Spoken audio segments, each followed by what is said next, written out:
During the interwar years, the future commanders of the German Panzer armies led a strange existence.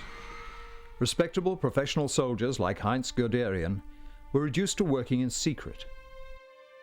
The Treaty of Versailles had totally prohibited the use of tanks in the German army. But with the help of Soviet Russia and the covert assistance of a small team of engineering specialists using disguised agricultural equipment, Guderian and his colleagues managed to keep pace with developments in tank warfare. Despite the difficult conditions, they even managed to develop some new innovations of their own. They could see the advantages that the tank could bring to the next war, and they developed new theories that centered on the use of the tank, theories that would revolutionize the way wars would be fought. Despite the problems of convincing his superiors of the advantages of the tank, Guderian in particular stuck to his secretive task. With determined persistence and the help of some impressive demonstration exercises, he convinced both the German General Staff and Adolf Hitler that the tank could help to win future wars. I'm standing here in Bovington Tank Museum in front of the Panzer I, which was one of the mainstays of the Panzer Force in 1939. This is a command version, so it's actually slightly higher than the normal Panzer I. But as you can see, it's not the great juggernaut of legend. It's a very small machine. In many respects, it's not much larger than say, a modern Land Rover. But there were probably 1,500 of these in service in 1939 and in 1940, because there was no alternative. There's no denying that a tank like the Panzer II is a lightweight. The gun, 20mm cannon, wouldn't really do anyone any serious harm. Armour thickness is not particularly brilliant.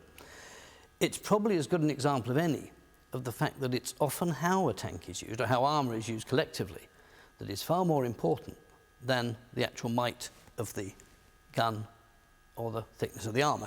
As a result of Guderian's efforts, in 1935 the first Panzer divisions were formed.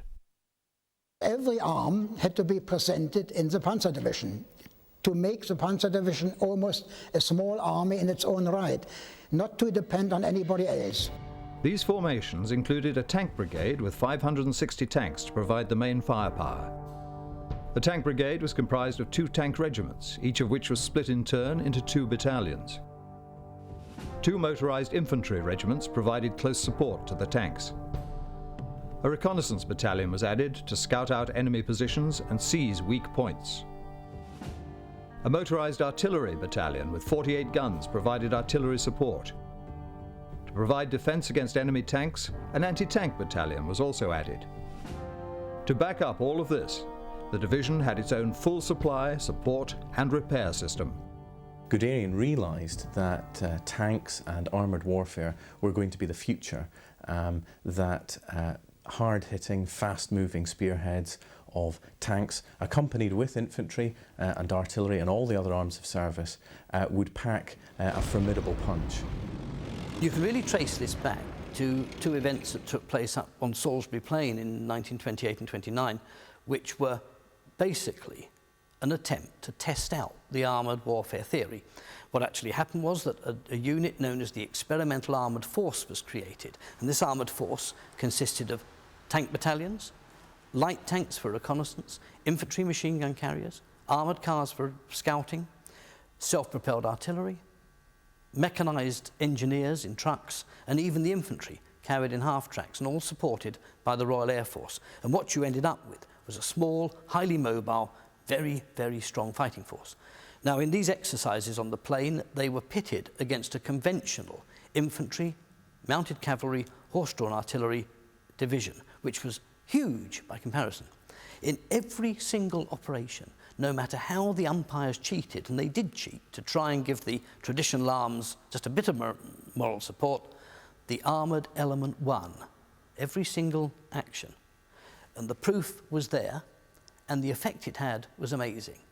Because in Britain, 1 or 2 stuffy old officers actually began to talk about tanks as if they might have a future. The people who took notice and the people who learned were the Germans.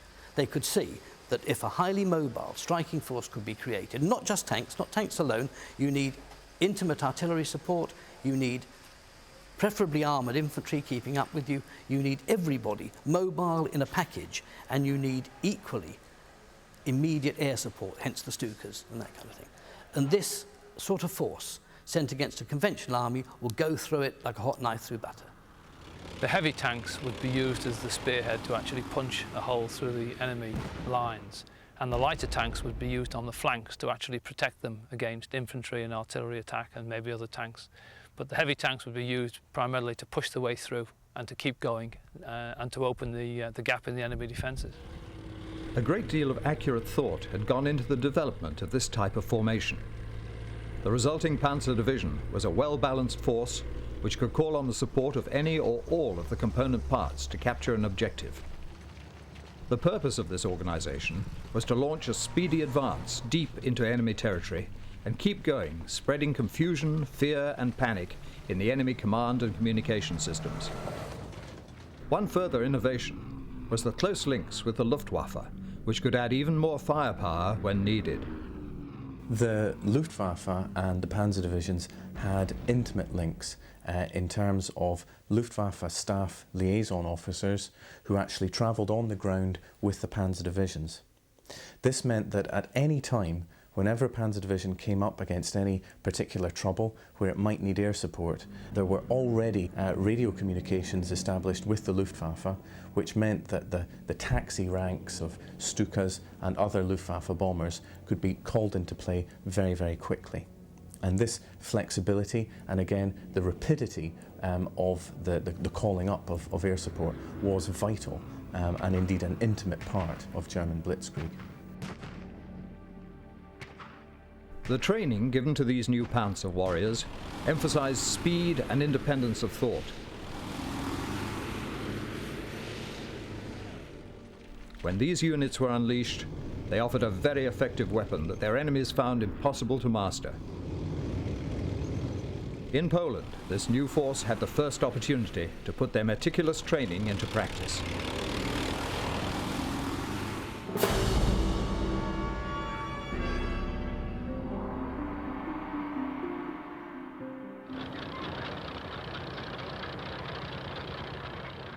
The Polish campaign was a triumph for the Wehrmacht and showed the potential for the tank in battle.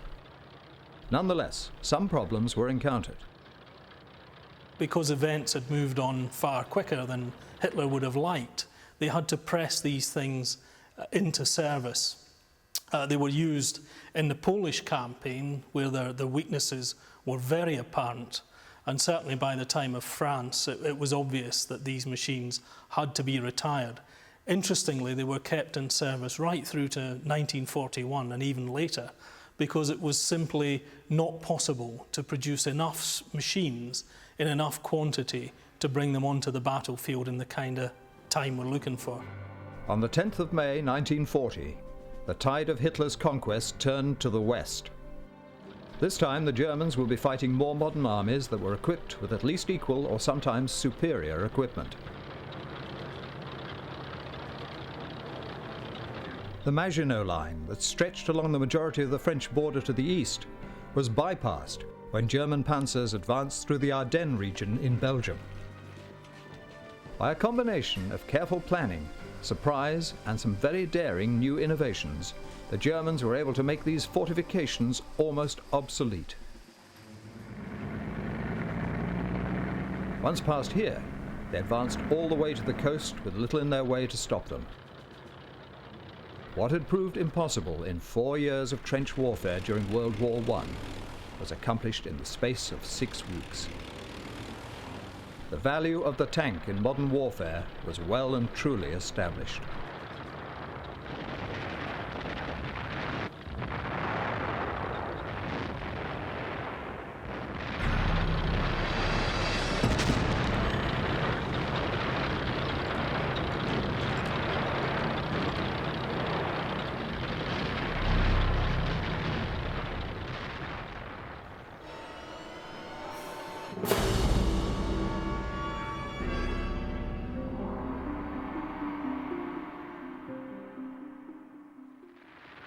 The tanks that helped win these early victories and create a new legend in warfare comprised 4 main German machines, supplemented by 2 tanks manufactured by the Czech manufacturer Skoda.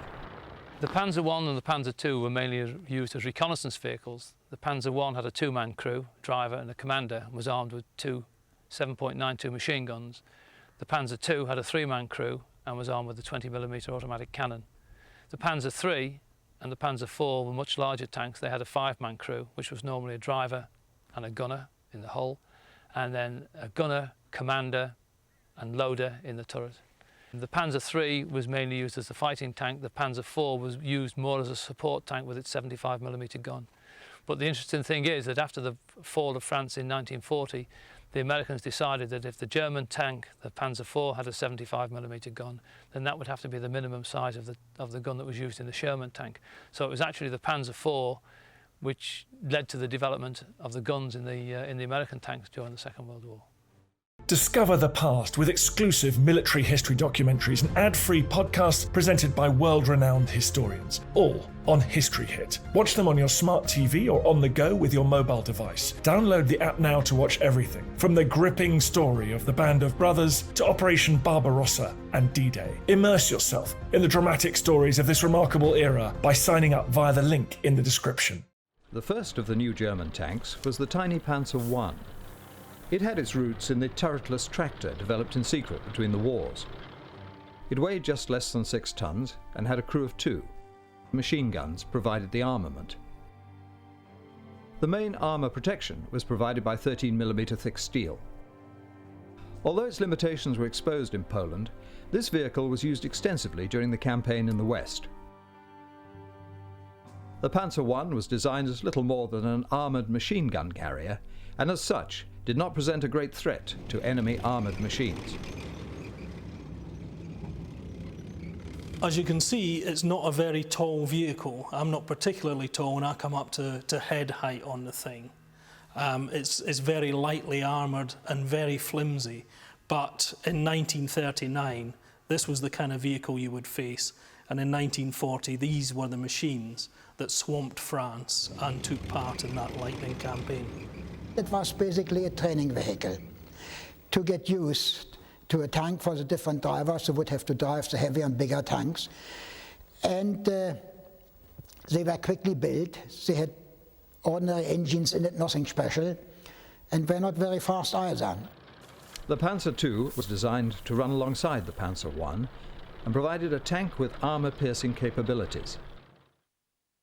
The first models weighed in at just less than 8 tons, with later models increasing their weight to just over 10 tons. This vehicle had a crew of 3. 1 MG-34 machine gun and 1 20mm gun provided the armament. The armour protection ranged from 13mm in the Model A to 30mm in the Model H. The Panzer II was a very reliable tank and had a top speed of 35 miles per hour. Like the Panzer I, this tank was effectively obsolete even at the start of the war. It lacked sufficient armour protection, and the 20mm cannon was not effective against the Allied tanks.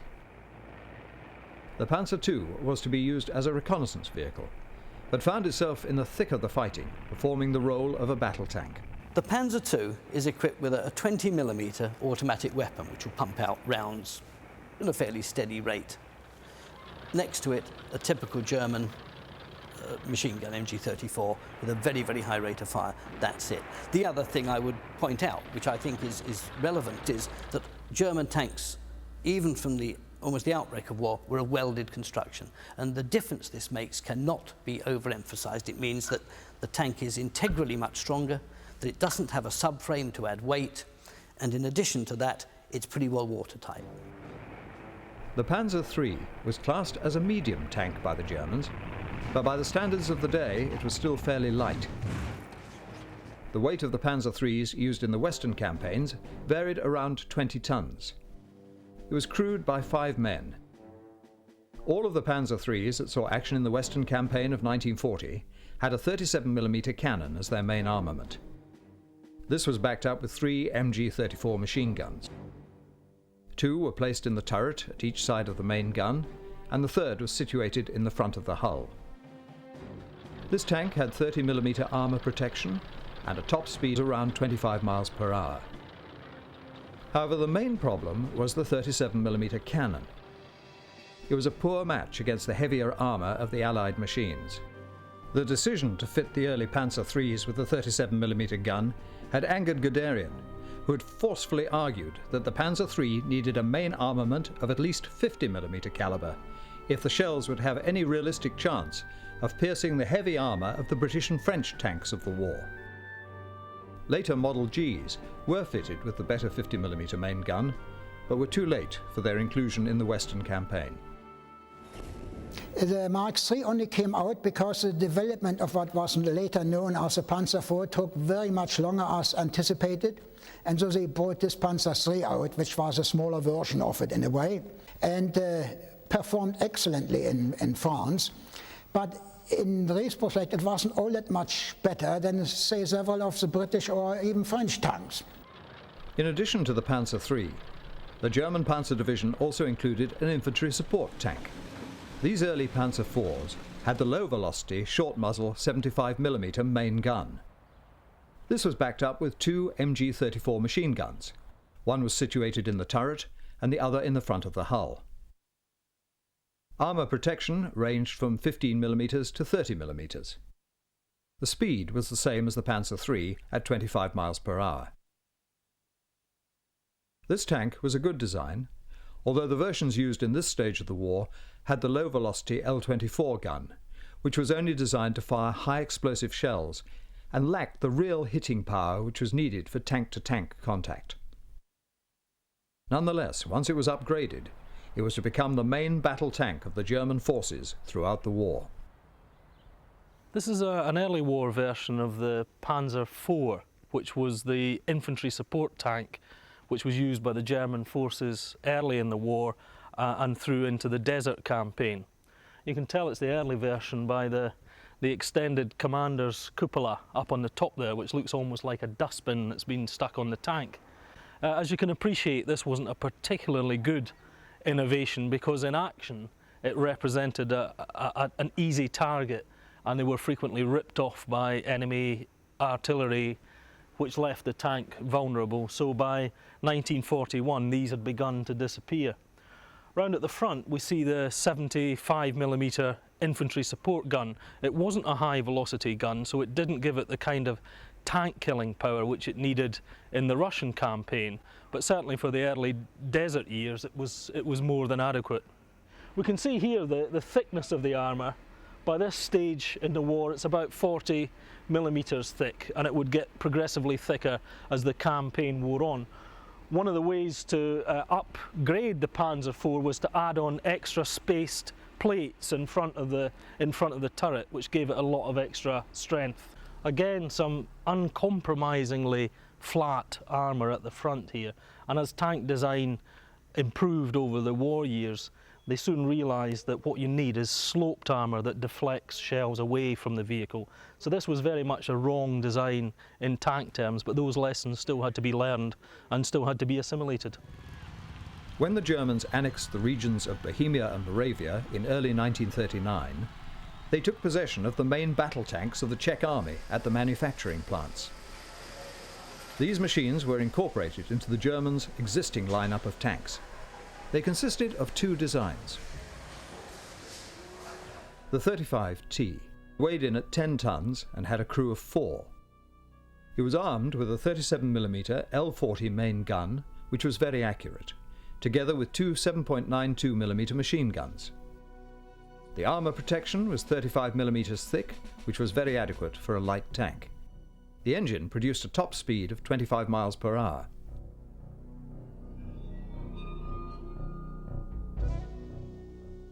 The second Czech design used by the Germans was the 38T.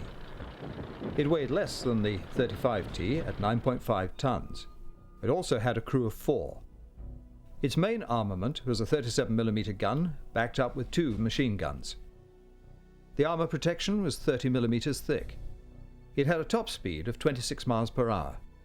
Unlike the 35T, this machine was renowned for its reliability and ease of maintenance. These two light tanks made a very valuable addition to the range of tanks already available to the Germans. It has been argued that without these two machines, Germany would have been unable to conduct the offensive in the West. The 35T by 1940 was quite an old tank, so it was phased out after 1940. But the 38T was a very successful tank, used by the Germans very successfully in the fall of France. It was capable of taking on the British Matilda and some of the French vehicles. It was quite a fast, quite well armoured, and with a reasonable sized gun on it, being able to cope with the Matilda, as I said. It was such a good vehicle that it was still used later on in the war and was developed into other forms of armoured vehicle, which later in the war you will see as various self-propelled guns and tank destroyers. The 35T was issued to the 6th Panzer Division, while the 38T was the mainstay of the 7th and 8th Panzer Divisions for the campaign in France. These Czech tanks were involved in the thick of the fighting, as the 7th Panzer Division provided the main thrust for the forthcoming battle. The 38T stayed in German service throughout the war under various guises, and finally ended up as the basis for the excellent Hetzer tank destroyer. In the Blitzkrieg of 1940, the 7th Panzer Division, that was Rommel's Panzer Division, was almost entirely equipped with 38Ts and 35Ts. In fact, there was nearly 400 Czech tanks took part in that battle. Now, the Czech tank, the 38T, had actually been offered to the British Army and was actually tested in England in Chertsey in 1938, 1939, and the British found it wanting for various reasons. But the Germans were perfectly happy to use it, and it was a great success in the Battle for France in 1940.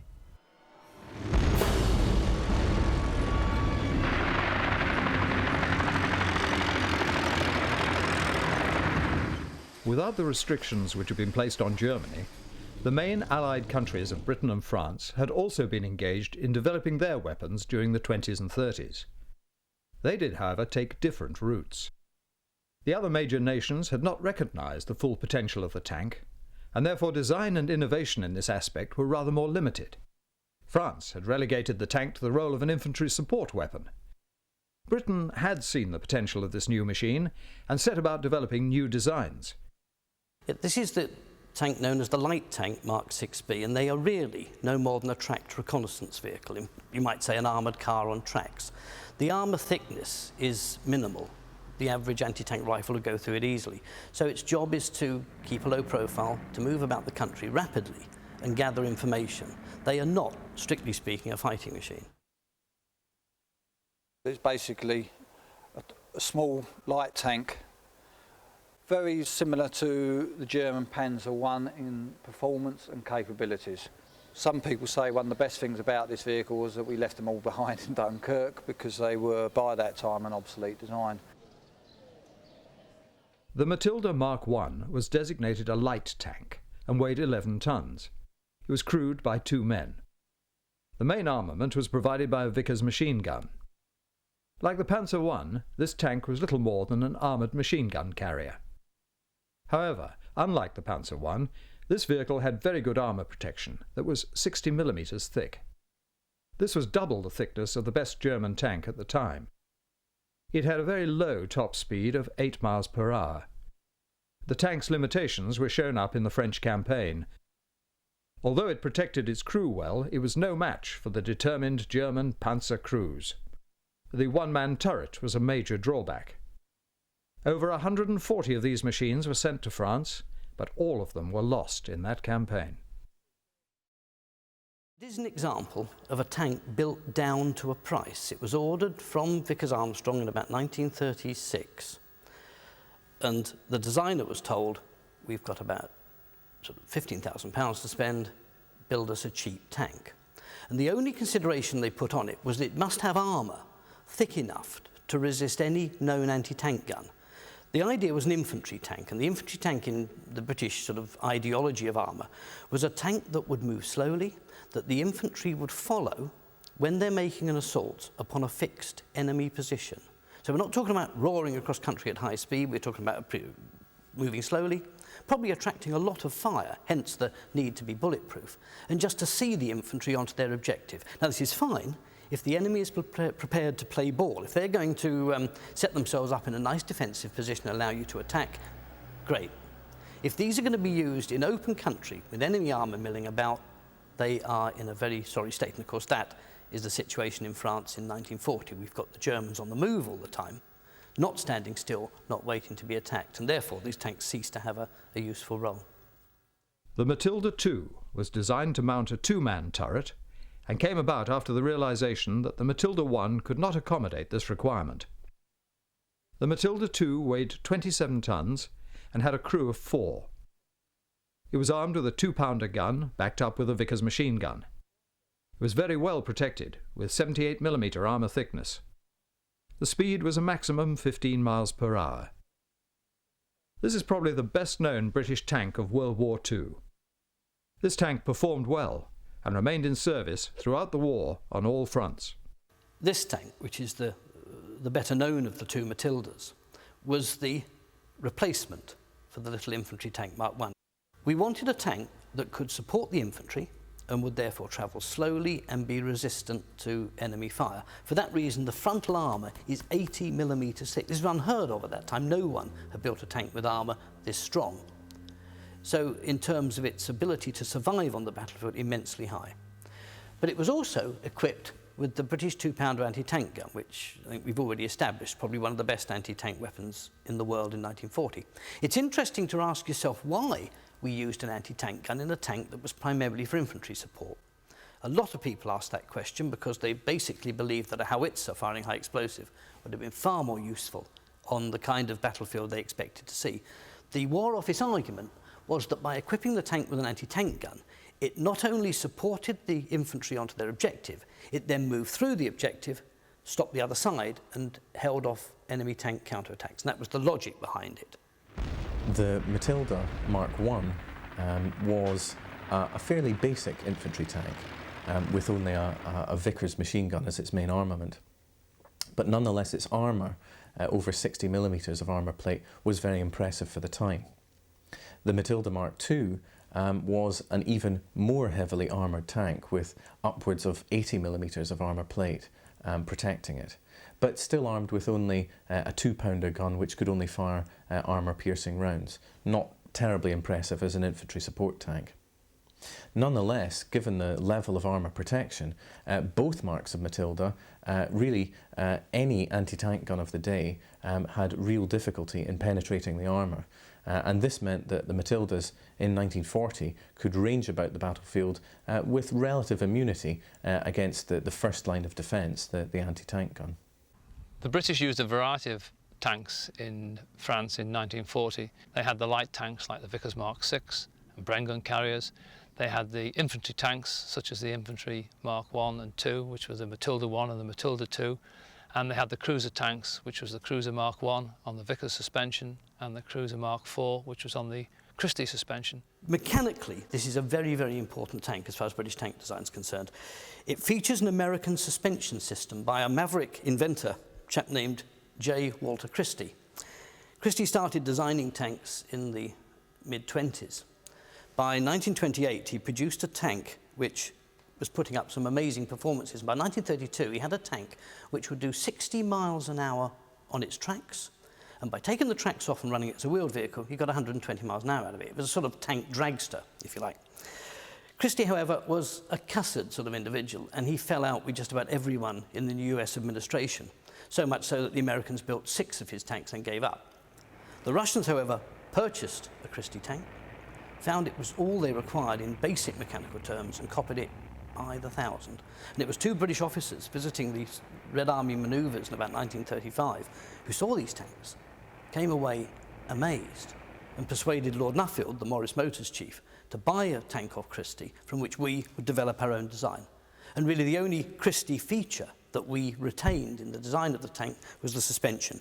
And the key to it is this: large diameter road wheels. Each wheel is on a short sort of swinging arm bearing against an enormous coil spring which is hidden behind this armour. And that allows the wheel a tremendous amount of free movement. You won't find many tanks anywhere with a gap this great between the track and the timwork, and it's to allow the wheels to move. It means you can get terrific speeds out of it. 60 would be ridiculous, would be punishing, but this tank could do 30 comfortably, and that really gave the crew a pretty comfortable ride. And it is more important still because in the British way of doing things. We believed tank crews should shoot on the move. It meant that between the wars, just down the road from the museum here at Lulworth Camp, they trained firing on the move against moving targets and reached standards that were absolutely exceptional for their day. But remember, this is a small, trained army of highly motivated professionals. Now you take our A-13 cruiser. The gun is in free elevation. It literally just waves up and down inside the tank. But what it means is that the gunner becomes the stabilizer. And it means that he's standing in a sort of half-crouch position inside the turret. He's got one hand on the trigger of the gun, he's got his eye pressed up against a telescope, and his other hand on the traversing mechanism here, and it's his knees bouncing up and down, which are the stabilizer for the gun.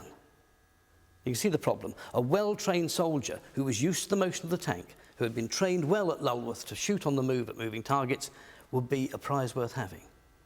But the man who's just come back from the reserve, a territorial army soldier, a new volunteer, you are never going to train him up to those standards in the time allowed.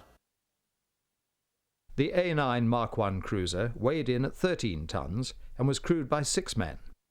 The main firepower was the 2-pounder gun, but this time it was backed up with 3 Vickers machine guns. It was thinly armoured at 14mm, but had a good top speed of 25 miles per hour. Like the cruiser Mark IV, the structural design consisted of many angles that trapped the armour-piercing enemy shells.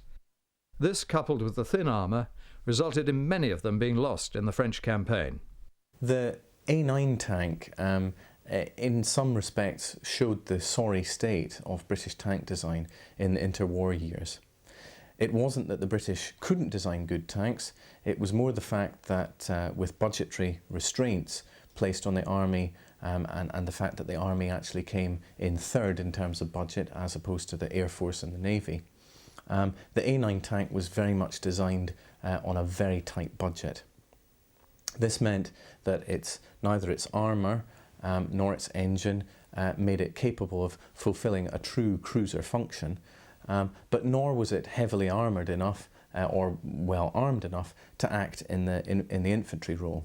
Thus it was a strange mixture of features and really wasn't a terribly impressive design and did not fare terribly well in battle. Well, this is a typical example of muddled thinking in tank design. It's totally transitional.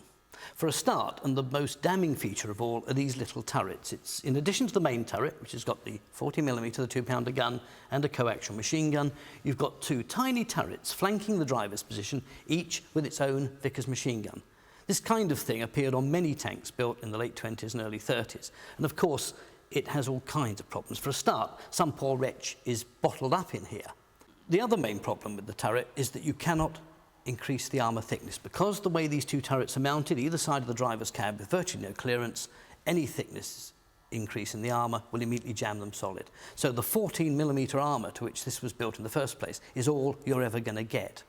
There's other problems. The tank requires a crew of 6, so it's labour intensive if you like. 3 in the main turret, driver in the cab there, and an individual in each one of these turrets.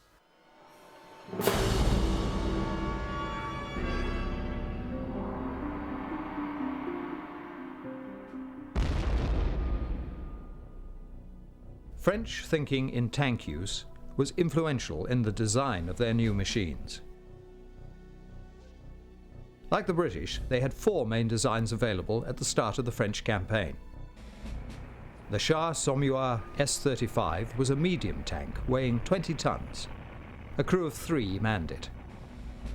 A 47mm main gun, backed up with a 7.5mm machine gun, provided the main armament. The armour protection was very good at 55mm. It had a top speed of 25 miles per hour. This tank was more than capable of tackling the enemy and was well designed. In fact, the Germans made use of them in their army after the campaign was over. This is a tank for a medium regiment for fighting other tanks. Therefore, more attention is paid to armour thickness and shape and to fighting capability. Now, unfortunately, the 2 tanks, the Charbet and the Sommelier, have the same turret. So you've got exactly the same problem repeated. You've got one man in there who, in addition to commanding the tank, is working the main gun and the coaxial machine gun. The outstanding feature of the Somme, without any doubt, is this use of cast armour. It is said that this was one of the features that appealed to the designers in the United States when the Sherman first appeared, and they adopted cast armour for some of the versions of the Sherman tank, and there is some influence here. Mechanically, again, like most French tanks, it's brilliant. The suspension system, there's the springs, is somewhat complicated, and you'll notice that the French in particular go to a lot of trouble to hide the suspension, something you won't see later in the war, but they shield it to prevent it being damaged. But in all respects, except its fighting capacity, and that is really more down to manpower and human resources than design, this was a very good tank in its day. The Char B1 was the heaviest tank in use by the French, weighing 32 tons. It was manned by a crew of 4. The main firepower consisted of one 75mm gun situated in the hull. This was backed up with a 47mm gun located in the turret. In addition, there were two 7.5mm machine guns on board also. The armour protection was an excellent 60mm.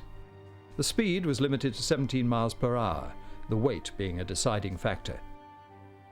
This was a very good tank, and it gave a good account of itself in the fight against the Germans. The main restrictions were the hull-mounted 75mm gun that could only be fired straight ahead. In addition, although the armour was very thick, the Germans found that this beast could be easily knocked out by a well-placed shell in the ventilation grill. At the start of the French campaign, this was probably the most formidable tank in use.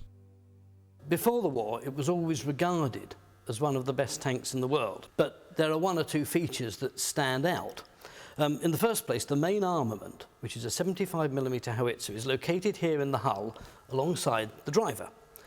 And although it will elevate and depress, it has no lateral movement at all. Every millimetre, or degree if you like, of lateral movement is made by swinging the whole tank around. And in a tactical sense, that ain't a terribly good idea. The problem is that in order to swing the tank accurately, to get the gun laid as directly on target as you can, required a very sophisticated steering system. This tank has it. It has a hydrostatic steering system, which literally allows the tank to be nudged around a degree at a time. But that means the driver is intimately involved in laying the gun, which you don't have in a turret. Now, the French are an eminently logical race, and they therefore said, fine, if we're going to have the driver lay the gun by traversing the tank, he might just as well do elevation and depression as well. So the driver, using his right hand and using a little hand wheel, winds the gun up and down. They then take that logic to its ultimate length and say, right, he's aimed the tank, he's elevated the gun, he might just as well fire it. So it's the driver's duty in this tank to aim the tank, to get the elevation set, and fire the gun, for which reason the sights for the gun are built into his driver's visor. And that is really probably asking a lot of a driver. He's got a loader who's working behind him there, and way at the back of the tank, the radio operator. But the guy you've got to feel sorry for is the fellow up there in the turret. He's the tank's commander. He's got the job of commanding the tank and maintaining orders to the crew. He's got to relay messages to the radio operator. He's got an anti-tank gun to aim, load and fire, and a coaxial machine gun, which he's got to aim, load and fire and clear stoppages in, because machine guns love jamming up. So in terms of sort of ergonomics, the tank doesn't seem eminently practical. It's quite interesting that if you study the war diaries of the Germans who came into that part of France where they met these things, and they were going to meet a tank which they believed was one of the great leviathans of the battlefield. They tend to say that they got remarkably close to the French tanks before they were noticed. Now, you could say that's because everyone in here is so busy they haven't time to notice what's going on outside. I think it's more likely that the vision facilities in the tank are probably not as good as they might be. The Hotchkiss H-35 was one of the two light tanks in use by the French. It weighed in at 12 tons and had a two-man crew. Like most of the French tanks, the Germans used them after their victory in this campaign. The Renault R-35 was another one of the French light tanks. However, the top speed was only 12 miles per hour. On balance, the Allied machines, and particularly the French tanks, outclassed the Germans in armour protection and main armament. The Germans were surprised to find that their 37mm anti-tank gun was ineffective against the thick armour of these tanks. The downfall of the Allied tanks was the way in which they were employed tactically. And the French tanks were probably better than ours and better than the Germans, but they were spread so thinly over the whole length of the French border that when the Germans attacked, there were so few tanks available to counter those attacks that the Germans, with their superior tactics, could just steamroller through. The French High Command used its armoured forces in support of the infantry units, and most of the losses of the French tanks were caused by either Stuka attack, by artillery, by mines or anti-tank guns. There were very few instances when large numbers of French tanks met large numbers of German tanks. This was mainly because the German tanks were in the spearheads and were moving onwards and ever onwards towards the coast. The French tanks were used to attack the flanks of the German armoured spearheads, and so most of their opposition was only soft-skin vehicles or anti-tank guns.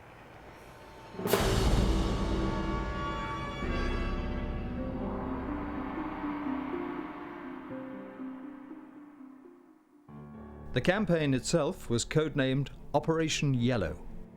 The plan had been devised by von Manstein, but had been credited to Hitler. It was a variation of the Schlieffen Plan from World War I. The Schlieffen Plan had the objective of drawing the Allies into the Low Countries. They would follow this by swinging through behind the Allies and ending up in Paris, thereby encircling the Allied forces. The plan had just failed in World War I, but the Germans were confident that it would bring them victory this time. However, the plans for Operation Yellow had fallen into the hands of the Allies through an unfortunate accident. This meant that the German staff had to rethink their plan of attack. This time, Manstein envisaged a spoiling attack in the Low Countries, like the original plan. The main change was the direction of the main thrust. It would be delivered through the Ardennes region that was thought to be tank-proof. For the attack, the Germans split their forces into 3 army groups. Army Group B would advance through Holland and Belgium, thereby providing the bait for the Allies. Army Group A would move through the Ardennes, and they would provide the main thrust. Army Group C would be opposite the Maginot Line, and they would keep the French defenders busy. The main thrust had the objective of racing through the enemy positions and on towards the French coast near Boulogne and Calais. The Allies anticipated a rerun of the World War I plan, and they distributed their forces accordingly. The bulk of their forces was positioned north, in readiness for the attack through the Low Countries. They had 2 further lines of reserves. One of these was positioned in the Ardennes region. The Allies grossly overestimated the tank strength of the Germans, and estimated that they had over 7,000 tanks. The reality was that the Germans had just over 2,400 tanks for the attack in the form of the Panzer IV. Over 1,400 of these were no more than armoured machine gun carriers. The Allies had over 3,300 tanks to field against the Germans. In the important areas of main gun and armour protection, the Allied machines outclassed the German tanks. When the attack began, in the early hours of the 10th of May, it caught the Allies by surprise. The Germans made quick gains and good advances. This was helped considerably as the Allied strength was in the north, whereas the bulk of the German strength would smash through the Ardennes further south. The Allied thinking had lulled them into a false sense of security, and they felt confident that they would destroy the Germans easily. Although the Germans lacked superiority in machines, they had been training hard on their new concepts and had tested the coordination of their forces. The concept was fairly simple, but very effective and advanced for the time. A point of impact would be chosen that was small in width. The armour would concentrate on this central point, and the weight of firepower would be used to overwhelm the enemy. Once a breach had been made, the rest of the division would rush through the gap and into the rear enemy areas. The tanks would continue in the race deep inside the enemy lines, whilst the infantry and artillery would deal with any pockets of resistance and capture key objectives. The anti-tank gunners would set up a defensive screen to protect the areas already captured. Under this well-coordinated attack, the Allies fell back in confusion and panic.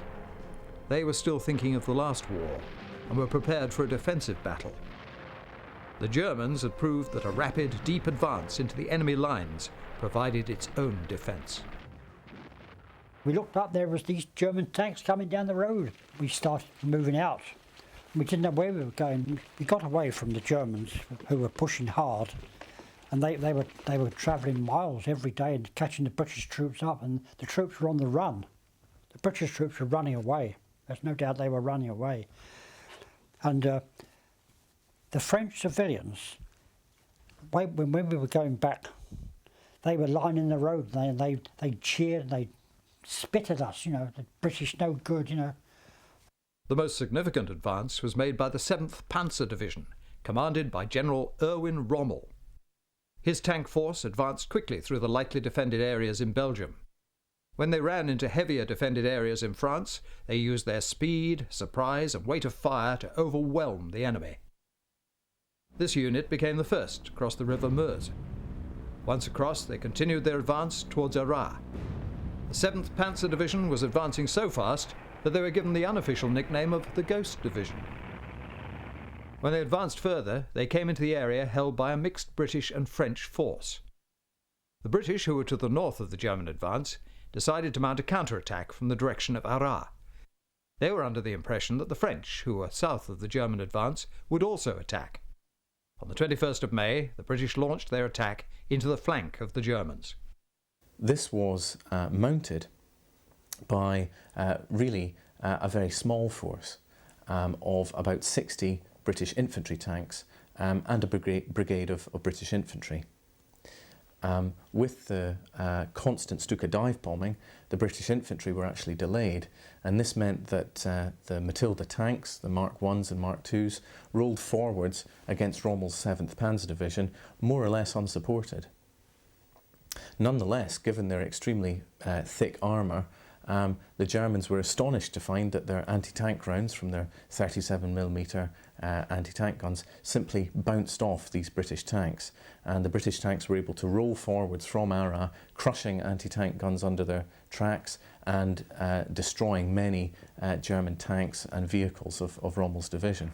The threat they posed by storming across country in two sort of left and right hooks and attacking this German column was such that Rommel himself left his position with the leading tanks, came rushing back, because obviously if he'd been completely cut off inside France with the Brits and possibly the French across his tail, he would be in serious trouble. So he then called up literally every gun in the area, from anti-aircraft guns, the dreaded 88s, through to field artillery and anti-tank guns, and brought the British attack to a stop by a sort of last-ditch effort with these weapons. And in that role, although it wasn't their chosen role, actually for a few hours they had a bit of glory, a moment or two of glory, and did quite well. The Germans had estimated the attacking Allied force to number hundreds of tanks, when in fact it was considerably less than this. Although the attack was determined, it could not halt the advance of the enemy. It did, however, give the Germans a bloody nose and cause them considerable concern.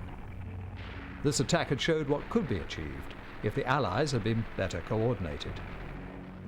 The day before this attack, the Germans had reached the coast. Any coordination that the Allies possessed had been lost. The Germans were close to defeating the enemy in the climax to this stunning campaign. They'd successfully penned the Allies in around Dunkirk. However, after Hitler's famous order to stop the advance, the bulk of the Allies escaped to England. Once this area was secured, the Germans surveyed the mayhem that had been left behind by the retreating Allies. They'd been forced to abandon all of their equipment, and the majority of this lay in ruin around the port. The German victory was not yet complete, and the next phase required them to turn south and concentrate on the remaining French and British forces that numbered some 66 divisions. We got down to the docks, and these Messerschmitts were machine gunning all the boats. There were a lot of boats in the dock there. They were machine gunning these people in the boats. And of course a lot of our chaps got killed. But when we got on this boat, we had the chance to go on a bigger boat. And we saw this Messerschmitt come down, dive bombing, and they put a bomb right down the funnel of this big liner. It was the Lancaster. They killed ever so many troops in there. This part of the advance began on the 5th of June, 1940. Less than 3 weeks later, the enemy was completely defeated. The armistice was signed by the leaders of the destroyed French forces in the same railway carriage that they themselves had used at the end of World War I. This was the perfect end to what was almost a perfect victory for Hitler and his new Panzer army. The German victory had been spectacular and had been a vindication of the Blitzkrieg concept. The part played by the German tanks had been crucial. In the space of 6 weeks, they destroyed the armies of Holland, Belgium, France, and Britain. The confidence of the Germans was at an all-time high. They had complete faith in their men and machines, in particular the tanks that had helped secure the victory. The close support of the Luftwaffe had also been a deciding factor and helped to instill terror upon the fleeing enemy soldiers. Hitler now regarded the war as almost won. New weapons development was restricted after this time due to the strains on the economy, and resources were routed to anti-tank weapons and the cheaper costing assault guns. The deficiencies that were apparent with regards to armour protection and main armament in these early campaigns were to resurface in later campaigns, but with greater consequences. With a sense of invincibility fresh in everyone's mind, a complacency and lack of urgency set in. Although Hitler was already looking to undertake the biggest gamble yet, the equipping of the armed forces did not undergo any serious redesign. After the French campaign, Hitler actually demobilised certain sections of the German army. He was not interested in building up his panzer force really much further and did not put any real effort into designing new vehicles or tanks. Indeed, the infamous Führer Order of late 1940, which forbade any work on any technical development which would take more than 1 year to complete, really stunted German technical development for the next campaign, for Operation Barbarossa. Adolf Hitler plunged ahead with the planning for the mighty invasion of the Soviet Union. He was confident that his army would deliver victory once more. The men on the front line would quickly discover just how inadequate their tanks would be against the enemy.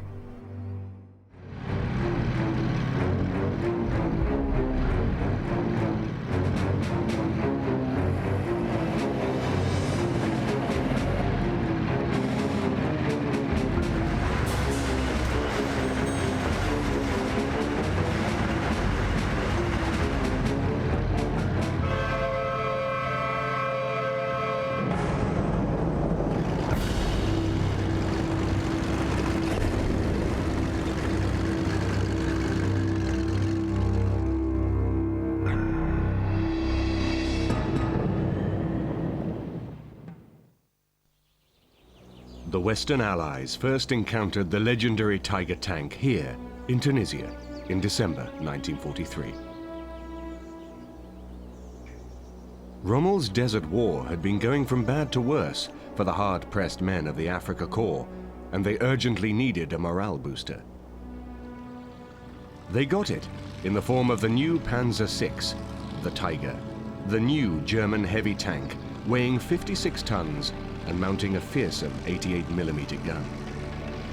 The Tiger tank was, of course, would have been the heavy tank component in the modern German panzer divisions, made up, of course, from the battle tanks, the medium battle tank, the Panzer, number 5, and number 6, the Tiger.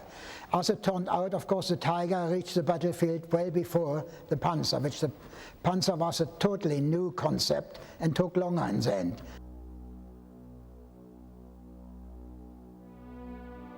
The Tiger boasted a squat, purposeful shape, and its deadly high-velocity gun attained such notoriety that soon the mere appearance of the Tiger on the battlefield was enough to cause panic in the Allied forces. Given the relative inferiority of British tanks to German tanks during much of the Desert War, the British actually invested a considerable intelligence effort in ensuring that they had advance warning of any new German type of tank that they might be meeting in battle soon. This meant that, in fact, the British did gain advance warning of what they knew at the time as the Panzer Mark VI, later known as the Tiger, for the campaign in North Africa. The Russians had first met the tank in September 1942, but the British had gained actually very little in the way of intelligence from the Russians about the nature of this tank. But through various intelligence sources, by August-September 1942, the British were actually well aware that a new type of German heavy tank might be used against them in North Africa. And by October-November 1942, British Enigma decrypts made it quite certain that a new type of tank had actually been delivered to Rommel and was about to be used against them. But at this stage, beyond various technical details, the British really had no clear idea about how effective a tank it would be. The psychological power of the Tiger legend was so powerful that soon the mere approach of any German tank force was enough to set the rumour running that Tigers were on the way.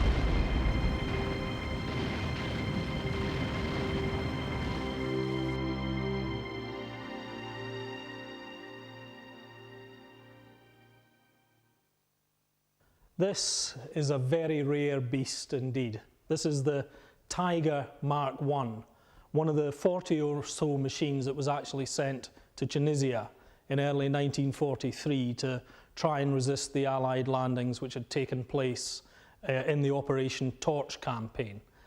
As you can see, it's a huge and imposing sight, and it represented quite a shock for the Allies to suddenly be confronted with armour of this size and this kind of potency. Up to this point in the campaign, the Allies had had to face the Panzer II, III and IV, all of which they had an answer to, and they had anti-tank weapons which they could knock out. This was completely different. It was hugely armoured, and it was very, very dangerous on the battlefield. The reason for that is this enormous high-velocity 88mm gun, which you can see here. This was completely capable of taking out any Allied armour at any distance, any sensible distance you could care to mention on the battlefield. And really, they had no answer to this. For the crew of the Tiger, it was a slightly different experience. What we've done here is to recreate how a Panzer crew might have looked on the Tunisian campaign in 1943. Behind me here, you can see the driver in his position. It was his job to steer the vehicle and obviously to make sure it went where the commander wanted him to go. Tucked away behind him in the murky depths of the interior, we can see the radio operator. It was also his job to man the machine gun in the hull. Moving along, we have the very important position. This is the gunner. His job was to lay the gun and make sure that they were on target and that they actually hit any enemy vehicles they were firing at. Above him is the most important man in the tank. He's the commander. It's him that's making the decisions. It's him that's deciding which targets to engage and where they're going to go. Tucked into his right, we have the loader, also up there in the turret. So as you can see, it's a fairly cramped interior. You've got 5 men in a very small area. In addition to that, they also had to make room for at least 92 of these. This is a replica of an 88mm shell. Obviously, there were a few decisions that had to be made. The commander, for example, had to decide whether to load with high explosive or with armour piercing. High explosive would be used against other infantry, and armour piercing would be used against other tanks. The thing they were terrified about, obviously, was running out of ammunition, because even a machine as big and imposing as this, without shells, it's almost impotent. What many crews would do was actually to lay shells on the floor of the tank so they can sometimes get more than 100 rounds, because in those kind of actions, every single round counted. So you can imagine it was a very claustrophobic, a very dim, and in the desert, a very hot interior to be in. With the very limited numbers which actually reached Tunisia, the Tiger menace was in some respects as much psychological as physical. Nonetheless, their rarity was no consolation for the Allied tank crews who actually had the misfortune to meet the Tiger. Tank crews of the Allied forces were disadvantaged by the superior range, killing power and armor of the Tigers. Allied tank men watched in horror as their own shells simply bounced off the thick armor plate of the Tiger. Although they were very few in number, 1 or 2 Tigers became worth a tank squadron in their morale effect upon the Allies. There were never any shortage of volunteers to man the Tiger tank. And one of the reasons for that lies up here. You can see here in profile the frontal armour of the Tiger I. This is 100 millimetres thickness of armour. And when you think that in 1939 they were sending tanks into battle which had only 15 millimetres of armour, you can see how quickly the designs have progressed over the war years. This was almost completely impervious to any Allied gun on the battlefield during 1942 and 43, and it certainly gave the crew a feeling of immense security. As a piece of tank design, it's not perfect, because really the armour should be sloped, which would give it the effectiveness of almost doubling the armour. However, this was such an incredible thickness of metal at that time that there was nothing that could get through it. So despite the very flatness of the frontal armour, it worked perfectly. Of course, under these conditions, a setup like this looks very tame and calm. But it's not too difficult to imagine in action what something like this would have been. You had the roar of the engine, you had the gun firing, you had gases escaping from the gun into the driving compartment. The crew had to communicate by means of headphones because there was so much noise within the tank. In action, you would also have the commander calling out his targets, the loader trying to do his work, possibly the radio operator firing the machine gun, the driver reversing, moving, and responding to the commands of the commander. So it would have been a very claustrophobic world of heat and noise and sweat. This was not the kind of calm interior that we see here today.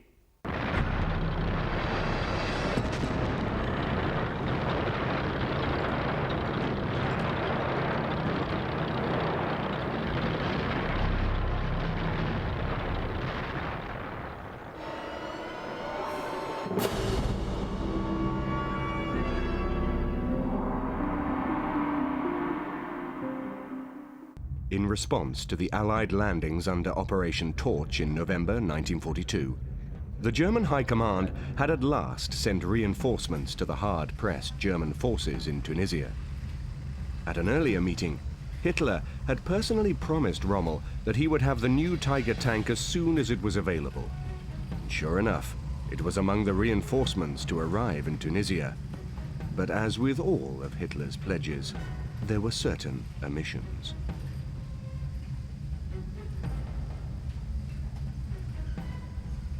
The actual Tiger strength was just 2 companies of Schwer Panzer Abteilung 501, with 18 Tigers each, and 1 company of the Schwer Panzer Abteilung 504, with 8 machines. These units later merged to form 1 Abteilung. The miracle machines were in such short supply that it led to a certain amount of unseemly squabbling among the German commanders. Field Marshal Erwin Rommel recorded that before the start of his thrust towards Tebessa, he had asked General von Arnim to send him the 19 Tiger tanks that were the 5th Panzer Army. Von Arnim refused on the grounds that all Tigers were undergoing repair. Rommel later pointed out with some pique that this statement was patently untrue. Against all expectations, a British Army unit, 48 Royal Tank Regiment, actually captured one of the precious Tigers at Medeth El Bab on 21st of April, 1943. The Tiger, in company with supporting Panzer III and IV tanks, had already knocked out the leading machines in a formation of Churchill tanks, when a shot from one of the remaining Churchill 6-pounder guns hit the bottom of the Tiger's gun mantlet. The shell was deflected into the turret ring, which jammed the gun turret. When another shell then hit a turret lifting bracket and wounded the Tiger's commander, the German crew then abandoned the Tiger, allowing the British to thus capture an intact tank. Shipped back to Britain, the tank was stripped down and provided much intelligence on German tank technology.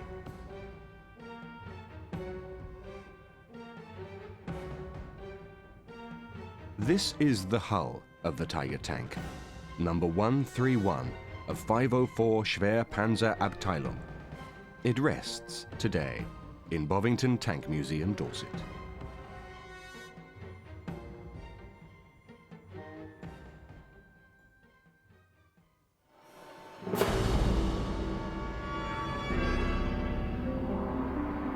We've come here today to the Muckleborough collection in North Norfolk to have a look at this. This is the British Churchill tank, and this was the kind of vehicle that the British Armed Forces hoped would provide the antidote to the Tiger. Certainly the early signs were not good. These machines were first used in earnest on the raid in Dieppe, where they'd proved very unsuccessful, and in fact none of them had even really managed to get off the beach, and all were knocked out. Nonetheless, they were taken to North Africa, where they did prove rather more successful, and ultimately they were used in action in Italy and right through the European campaign into the final battles in Germany. In theory, the Churchill should have been the equal of the Tiger, but in practice that never really happened, because the Tiger was a far more mobile machine, and the high caliber 88mm gun was always going to come out on top in a battle against the Churchill, who, although they used the very effective British 6-pounder gun, couldn't match the Tiger for mobility or armour protection. The Germans were absolutely horrified by the Churchill. They thought it was something left over from the First World War. They couldn't believe that the British had built this tank, and I think the very fact that it turned up at Dieppe must have made them imagine that it was something we were trying to get rid of. They criticised nearly every aspect of it. Don't forget, by this time they were beginning to get experience of the Russian front, and there they were meeting some mean tanks, and their view of the Churchill was so dismissive that beyond testing a few, they never even bothered using them. Interesting that in the end, of course, the Churchill comes back to haunt them right to the end of the war. By comparison to the Tiger, the humble machines which had begun the desert battles only 2 years earlier were so primitive as to be almost comical. The North African desert was, in many respects, the ideal battlefield for tanks. But the desert was to prove a harsh mistress. It offered the tantalizing promise of success, only to withdraw its promise just at the point where victory seemed within reach. In turn, the Italians, the British, the Germans, and finally the Americans each experienced the thrill of conquest, followed by an unexpected defeat. The first to experience the roller coaster ride of ebbs and flows of tank warfare in the desert were the Italians. Italian tanks were no match for the British tanks and tactics, and in consequence, the British Army enjoyed great success against the Italians.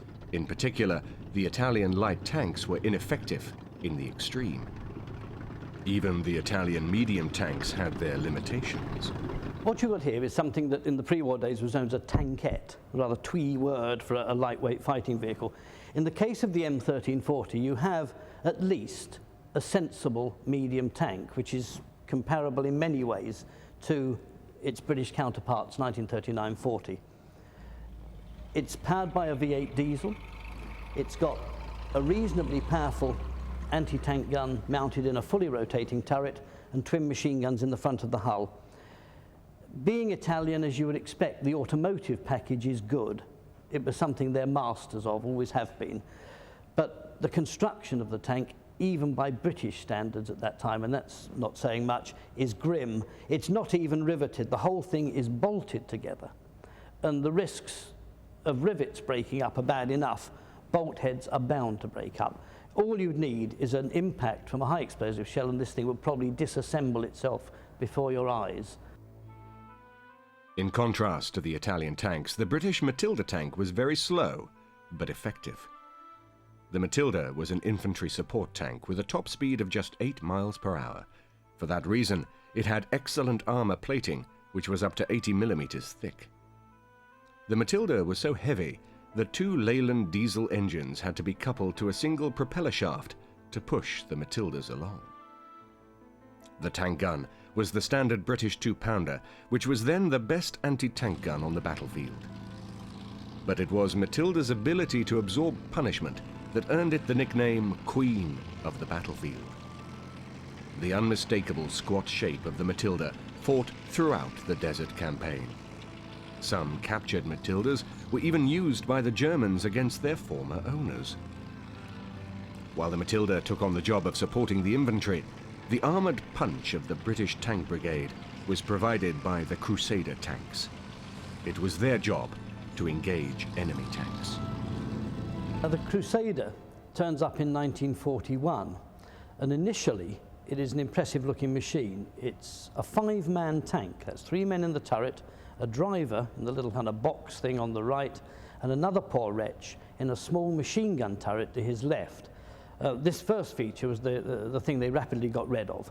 The chap in there was nearly cooked in the desert heat, and after you'd fired off a belt or 2 of ammunition, you'd virtually gassed yourself to death anyway. So it became very uncomfortable.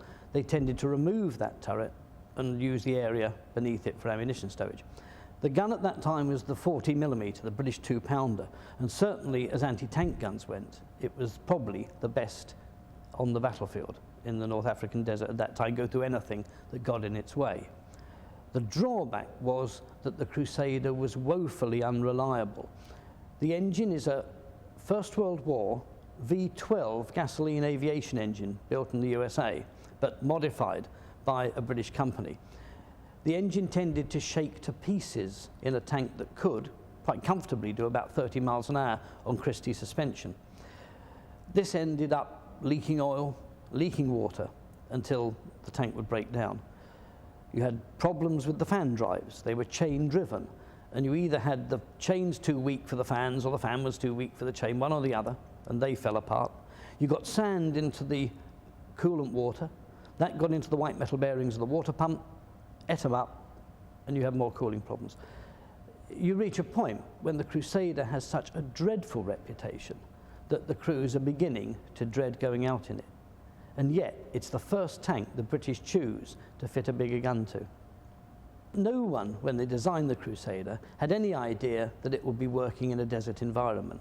As an example of that, the air cleaners are actually on the wings, as it were, outside at the back. It's the last place you want them where sand is about, because they came clogged up very easily. And it wasn't a good tank. It was never a good tank. But what its faults were, the desert exacerbated and turned it into a disaster. British forces had been stationed in Egypt since 1815, and they knew the desert.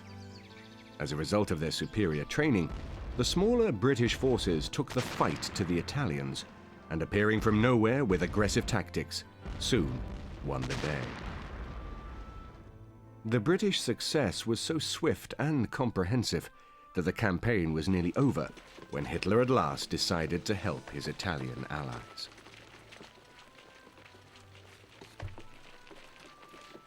German forces entered the campaign in February 1941, and their tactics, leadership, and superior weaponry immediately changed the status quo in the desert. Rommel was an aggressive commander and exploited any weaknesses in his enemy to the full. The entry of the Afrika Korps into the North African theatre heralded a new phase of the conflict. Now, balanced tank forces backed with artillery fought each other head-on in what ultimately was to become a war of attrition. The objective was to knock out the other side's tanks, deny the enemy the battlefield so he couldn't recover and repair losses. At the same time, it was necessary to attack his supply routes and bases, making difficult the maintenance of his mechanized forces. Tanks of each side took fearsome toll of each other, And contrary to popular belief, British tanks gave as good as they got. In the early months of the campaign, the British, in fact, had the advantage in the ever-changing balance between armour and armament. The most numerous German tank was still the obsolete Panzer II. This is the Panzer II. This was the tank which was the most numerous in the Afrika Korps. As you can see, it's by no means a big machine. Neither is it very formidably armed. It has this fairly small caliber 20mm cannon. It was a three-man machine with the commander in the turret, who also operated the main armament, and down here in the hull we had the driver and the radio operator. It's by no means a formidable vehicle, but this was the mainstay of the Panzer force in 1939 and 1940, and it was still used extensively in 41 and 42. This particular machine is done out in the Afrika Korps colour. We can see here the symbol of the Afrika Korps in front. This 20mm cannon wasn't nearly as effective as the main armament of the British tanks, so to an extent the Panzer II was outclassed as a battle tank. However, they were superbly handled and handled in mass under the generalship of the famous Erwin Rommel. And what that meant was that the Panzer II, along with fairly good numbers of Panzer IIIs and IVs, were able to hold their own in the desert campaign. One of the main tactics used by the Germans in North Africa was to use machines like this to lure the British tanks into a charge against prepared defences. So the 88mm anti-tank guns would lie in wait, and little tanks like this would lure the British into battle to find that they'd been dragged into a killing zone which had been prepared with anti-tank guns. In 1941, if you were in the Panzer Corps, and a driver would sit in here. As you can see, again, he's got a very limited view of the world. In action, this would actually be closed down, and the driver would rely on these two tiny holes here for his view of the world. The commander had a reasonably good view in normal situations, but again, in action, both of these hatches would be closed, and the commander would rely on a little periscope in the middle here for his view of the world. So vision, as always in armour, is very limited. And the main thing about this tank is it has very, very thin armour for the period. It was already effectively obsolete by the time of the desert campaign. In the early phase of the Desert War, the German Panzer III had only 30mm of frontal armour, and the Panzer IV had even less at 20mm. Both of these machines could easily be pierced by British anti-tank weapons. In contrast, the early Crusaders enjoyed 40mm, whilst the doughty Matildas had double that at 80mm. The 50mm gun of the Panzer III could not pierce the armour of the Crusader except on the side, while the armour of the Matilda could not be penetrated even at ranges as close as 500 yards.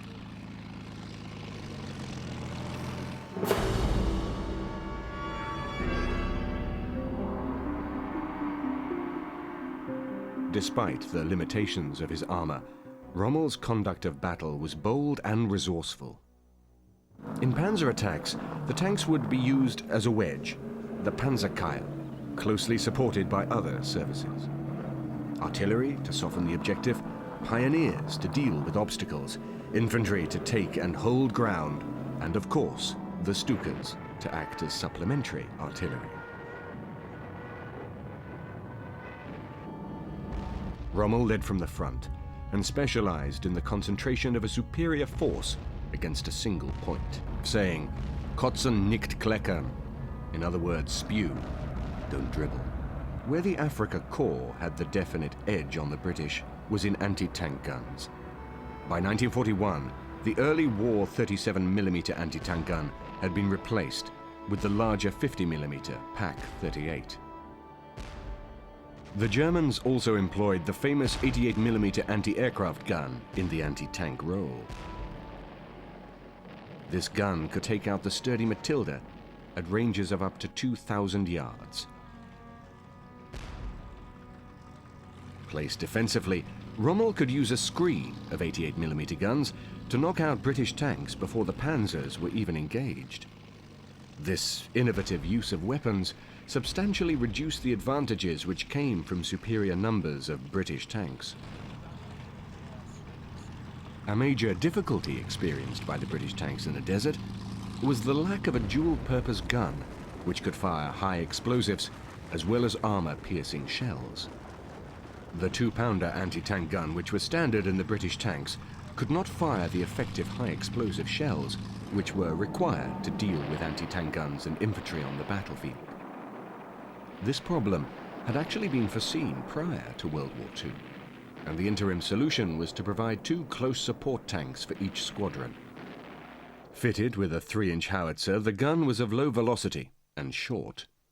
Used mainly as a means of laying smokescreen, the close support tanks carried a few high-explosive shells on board. Generally, the Crusader was used in this role. Instead of the normal 2-pounder gun, which you found in every British cruiser tank of this period, this one is fitted with a rifled breech-loading mortar. And it's known as a close support tank. That means it's there to give support to the fighting tanks. Now, close support, in British terminology developed before the war, meant literally firing smoke shells. The gun is perfectly serviceable. It's quite capable of firing a high explosive round. But for reasons of tactical dogma, as far as I can see, they were actually provided with only 4 high explosive rounds and 20 or 30 smoke rounds. So here you've got a tank, the whole purpose of which is to trundle about the battlefield making clouds of smoke. It really does seem a bit ridiculous. In the desert, the battlefield was now dominated by the tanks. Infantry were helpless without armored support.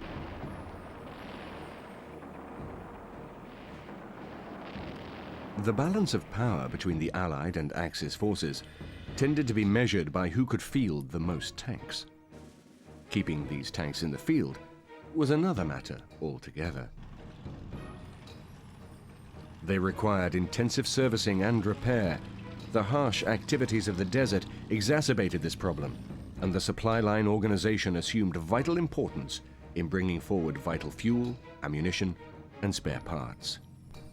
This overextended supply line also dealt with replacement vehicles and all of the myriad requirements for an army in the field.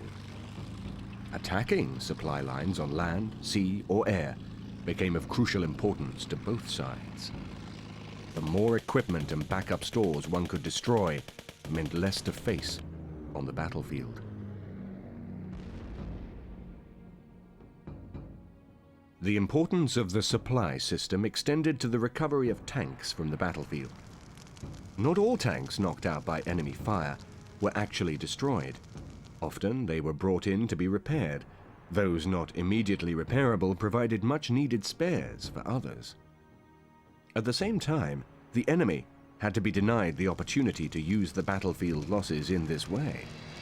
Repaired enemy vehicles could be pressed into service against their original owners, and enemy equipment salvaged from the battlefield provided intelligence on the latest vehicles, armor, weapons, and ammunition.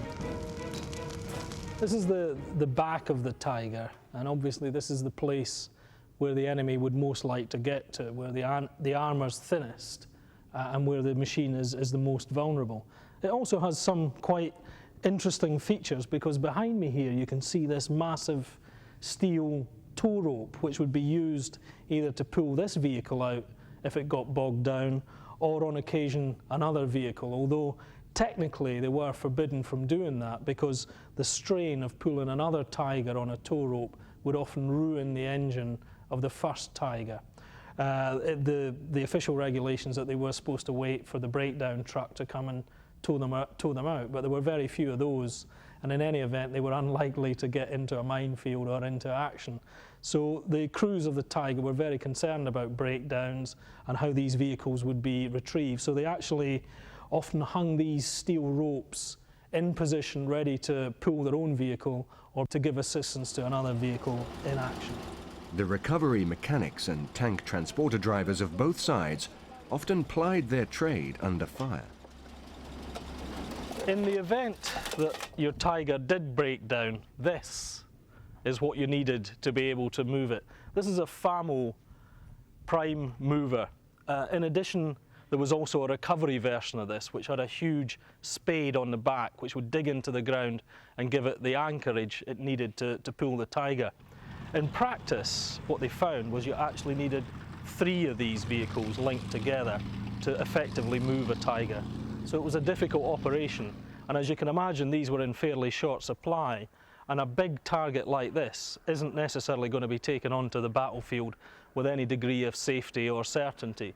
So it was a real problem if they did bog down or couldn't be moved for any reason. These were always in short supply. There were never enough of them to go around, and there were a great deal of other tasks that they were required for. They were the prime movers, for example, for the biggest guns in the army. And they needed to manufacture as many of these as quickly as they could to make the army as mobile as it needed to be. In the Halfire Pass battles, the British lost 91 tanks, which included 64 Matildas. A considerable number of these were due to mechanical breakdowns, but a combination of time and shortage of transporters meant most ended up being left on the battlefield.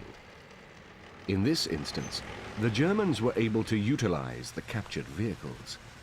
Rommel himself utilized this captured British armored command truck, which he named Mammoth.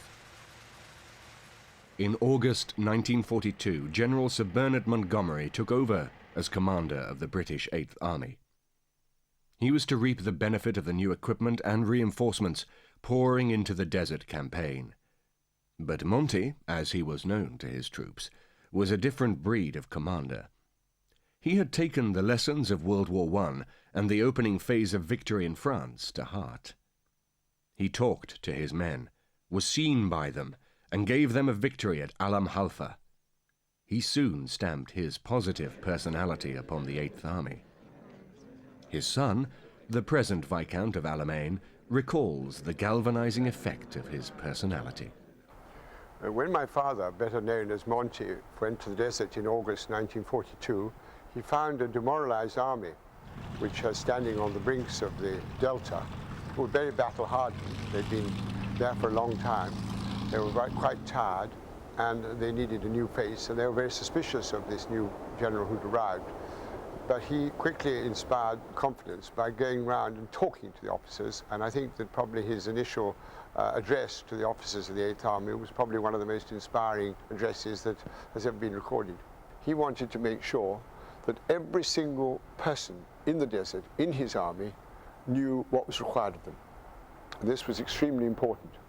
As he said at the beginning, he said, we are going to stand here and fight, and if we can't fight here, we will die here. This was something very novel to the soldiers under his command. In 1942, there was more good news for the British. The American M3 medium tank, known to the British as the Grant, was introduced to the campaign and first used at Gazala. We've come here to Bovington Tank Museum in Dorset to have a look at the World War II Hall, in where we'll find this, the M3, known to the British as the General Grant. This was a very welcome addition to the Desert War, because at that stage the British certainly felt that their tanks were outclassed by the German machines, and the emergence of the General Grant into the desert began to redress the balance in the Desert War. At that time we were in Valentine tanks, which was a British tank, which was completely outgunned, I'm afraid, by the German Tiger tanks, which are pretty well known. Fortunately, very soon these were switched, and we had a number of different tanks then, all from the United States, all named after American generals, starting off with the General Stuart, which is quite a small tank, up through the Lee and the Grant, and finally the Sherman, which was the latest tank that we had in Africa. The Grant mounted 2 tank guns to provide the solution to the need for a gun to fire high explosive and armor-piercing shells. The 75mm howitzer was placed in a sponson on the right-hand side of the tank. This gun was a welcome upgrade to British firepower. At last, the British tank forces had a good high-explosive capability which could be used against German anti-tank guns and their crews. The other gun on the ground was the anti-tank weapon. It was mounted in a small turret perched on top of the tank, which produced a dangerously high silhouette. For the very first time, the British had a tank mounting a gun that could fire armour-piercing or high-explosive rounds, and this made a terrific difference. It meant that things like anti-tank guns, which are tiny little targets, could be fired at with a high-explosive shell. You've got the chance of a bang going off pretty close, and if it doesn't actually kill or wound the crew, it puts them off. Whereas you can spend all day shooting at the shield of an anti-tank gun with armour-piercing rounds, and really you've just got to hit it direct on to do any damage. So yeah, the presence of that gun made a tremendous difference. But the big disadvantage of the tank is, of course, its size. It towered over nearly everything else in the desert with that little 37mm turret up the top there. This meant that it was always a very obvious target. Now, one of the great ploys of tank warfare is to adopt what is known as a hull-down position. That is, you hide as much of the tank as possible behind, we'll say, a sand dune, with just the turret poking over the top, and you can pick off the enemy tanks. They don't know where that shot's coming from.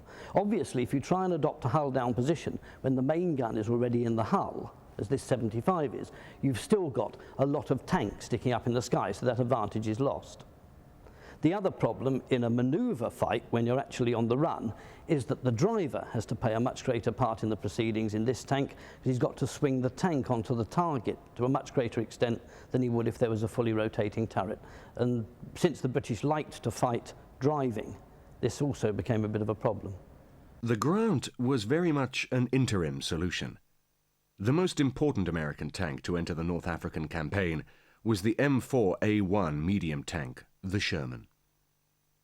Shermans first appeared in action at El Alamein in November 1942. This tank would eventually become the mainstay of the Allies on all battlefields. It was not a particularly heavily armoured tank, but its real strength was derived from the sheer quantity manufactured. In a war of attrition, the US manufacturing muscle would beat German technical superiority. The Sherman suffered the terrible attribute of bursting into flames even when hit by a non-explosive anti-tank shell. This led to its being given the nickname of Ronson, because, as the soldiers quipped with macabre humour, it lights first time. It always had a bad reputation for bursting into flames, but in fact, most British and American tanks used in the desert in particular had the same problem.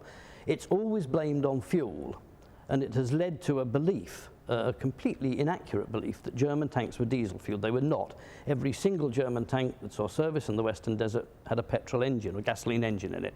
The reason our tanks caught fire, and a lot of ours were diesel-fueled, was because the ammunition was not safely protected inside the tank. It meant that the smallest shard of hot metal coming through the armour, getting into one cartridge case, igniting the cordite, and the tank's gone like that. So quick, it was darn difficult for the guys to get out.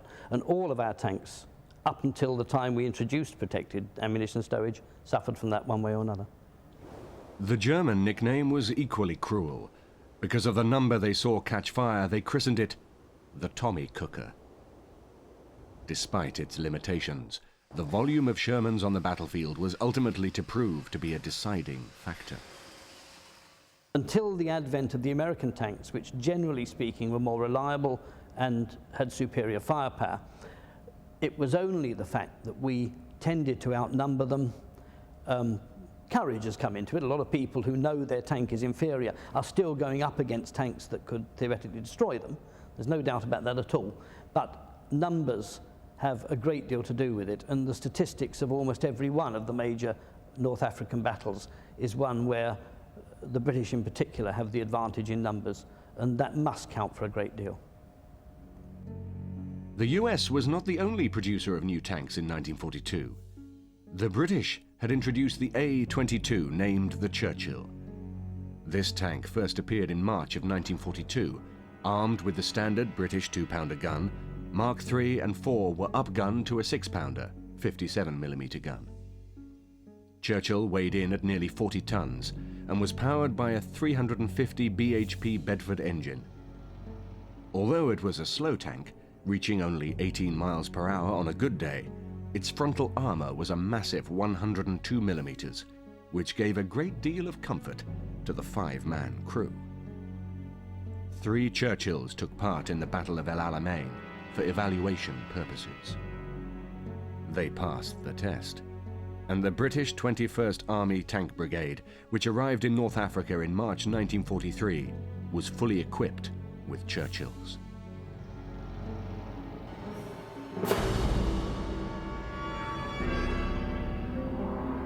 Tank strength of the 8th Army had by August 1942 reached 935 machines, with an effective strength of tanks fit for action of 762. The numbers game was running against the Germans. Rommel could field only 200 tanks, but their qualitative situation had improved. 100 of the tanks were now Panzer III with the long-barreled, high-velocity 50mm gun, and 50 were the Panzer IV with the even more powerful 75mm gun. At the Battle of Alam Halfa, the main contest was between upgraded Panzers and the American-made Grand tanks. For once, the British refused to be drawn into Rommel's carefully prepared anti-tank killing zone and fought on ground of their choosing. This time it was the Africa Corps who withdrew, leaving as casualties nearly 3,000 men, 49 tanks, 400 vehicles, 17 artillery pieces, and 38 anti-tank guns. The tide had turned. Ahead lay the Battle of El Alamein, after which the Africa Corps would be pursued to the final battles in Tunisia. As the Africa Corps began to retreat, they also lost the battle for another important aspect of desert tank warfare: recovery and repair. Tanks knocked out in battles by shells, mines, or breakdown could not now be rescued on the retreat.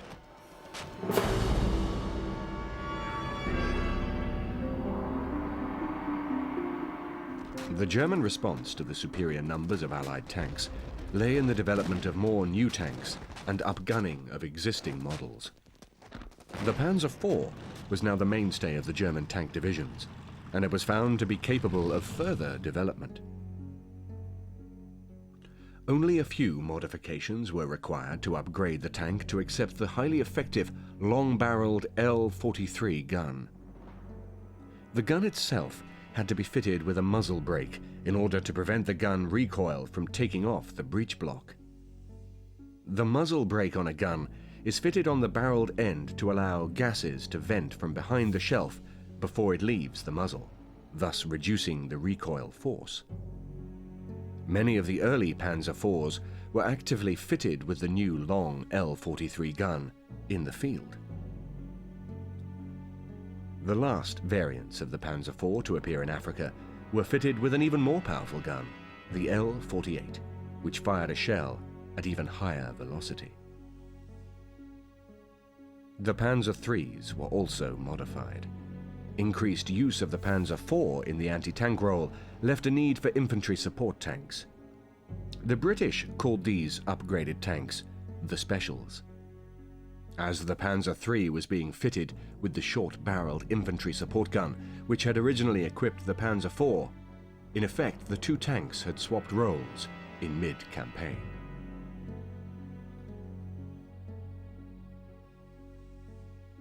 Rommel had wished to concentrate on the Akarit line, which could not be outflanked, but his superiors thought otherwise.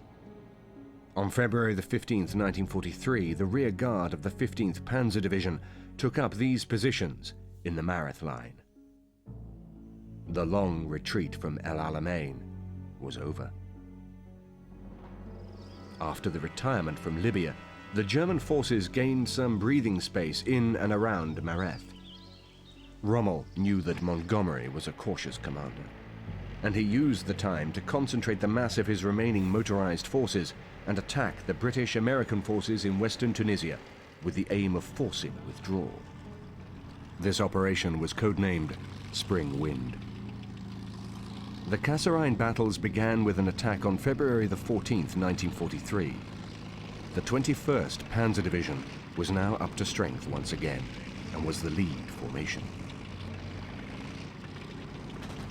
Their attack was a success, and resulted in the capture of over 1,600 American prisoners and 150 tanks, including 86 US medium tanks lost. With the sudden movement of the Germans, the Allies threw all the forces they could muster into northern Tunisia. Fighting came down to control of the passes. The weather made the going bad for vehicles, but at the same time kept the Allied Air Force at home. Air attacks would have been disastrous within the confines of the narrow passes.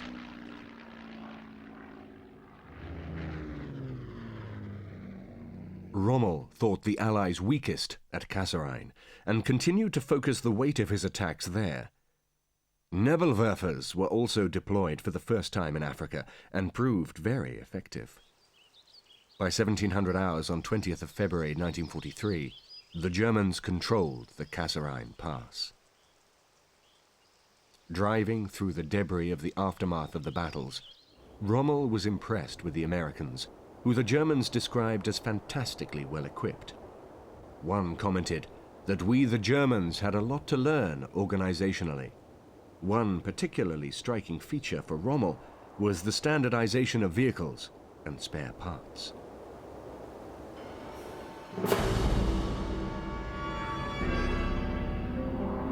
The success at Kasserine was to prove a Pyrrhic victory.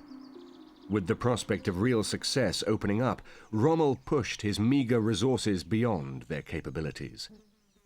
The advance was pursued too far, and the Allies were able to exploit their superior numbers to turn the tables on Rommel.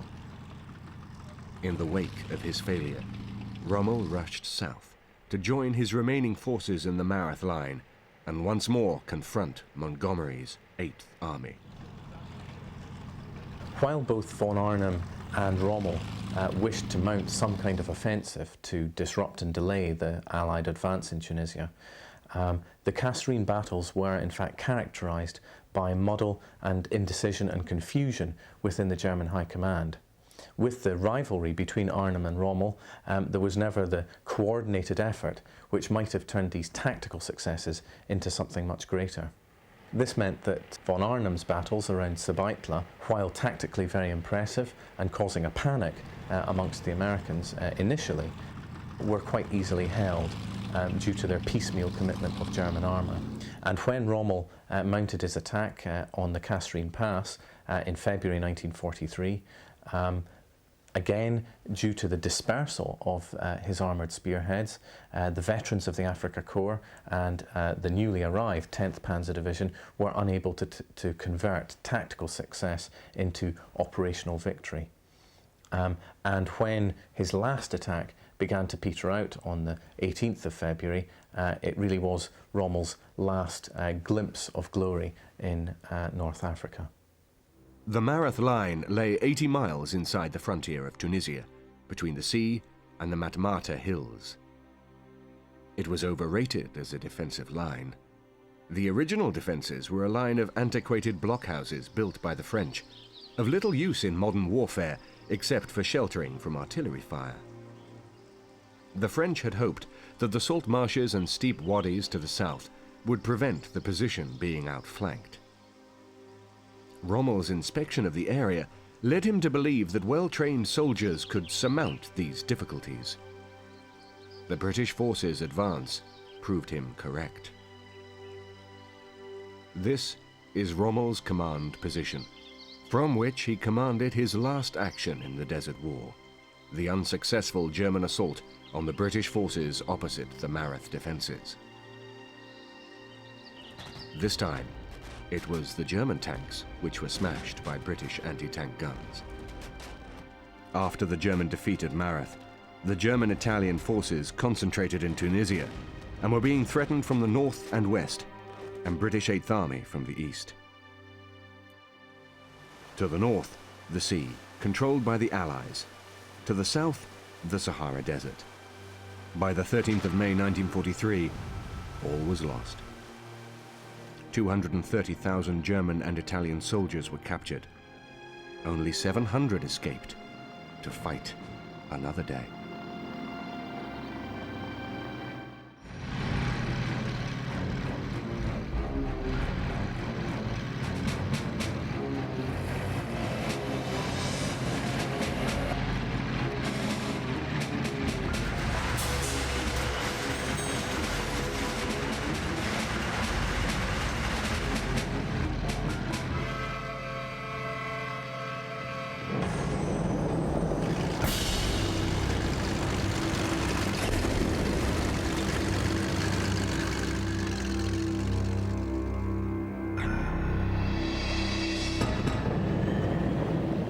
Hermann Göring ominously summarized German policy towards the Soviet Union when he made a typically sinister speech late in 1941. Many tens of millions in the industrial areas will become redundant and will either die or have to emigrate to Siberia. In little more than 1 year, Göring's promise had been made good.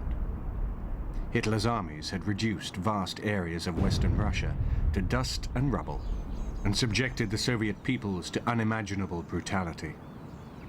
Russia experienced an agony of brutality as she was dragged through a nightmare of slaughter to the edge of extinction. The launch of Operation Barbarossa, the invasion of the Soviet Union on the 22nd of June 1941, was Germany's most desperate gamble of the Second World War. It was a gamble Hitler felt compelled to take if his ambition of the complete subjugation of Europe was to become a reality. 3 million German troops were initially committed to the most appalling conflict in the history of warfare. In the course of the next 4 years, she would need to find 3 million more. The whole ideological thrust of the German plan for war was different. This was not a conventional war of conquest. It was intended to be a war of extermination. It was intended to root out what Hitler called the Jewish Bolshevik gang who ran Russia. It was designed to destroy the political structure both of the Soviet Union and of the Red Army. In consequence, the terrible barbarization which set in at the first stage in the Soviet-German war was to become the overriding feature which persisted until the very last day of that war.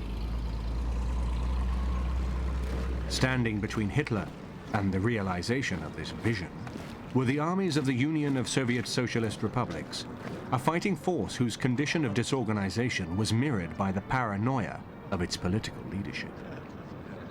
The disarray in the ranks of the Red Army was a direct result of the excesses of Stalin, who had carried out a systematic purge of the Red Army.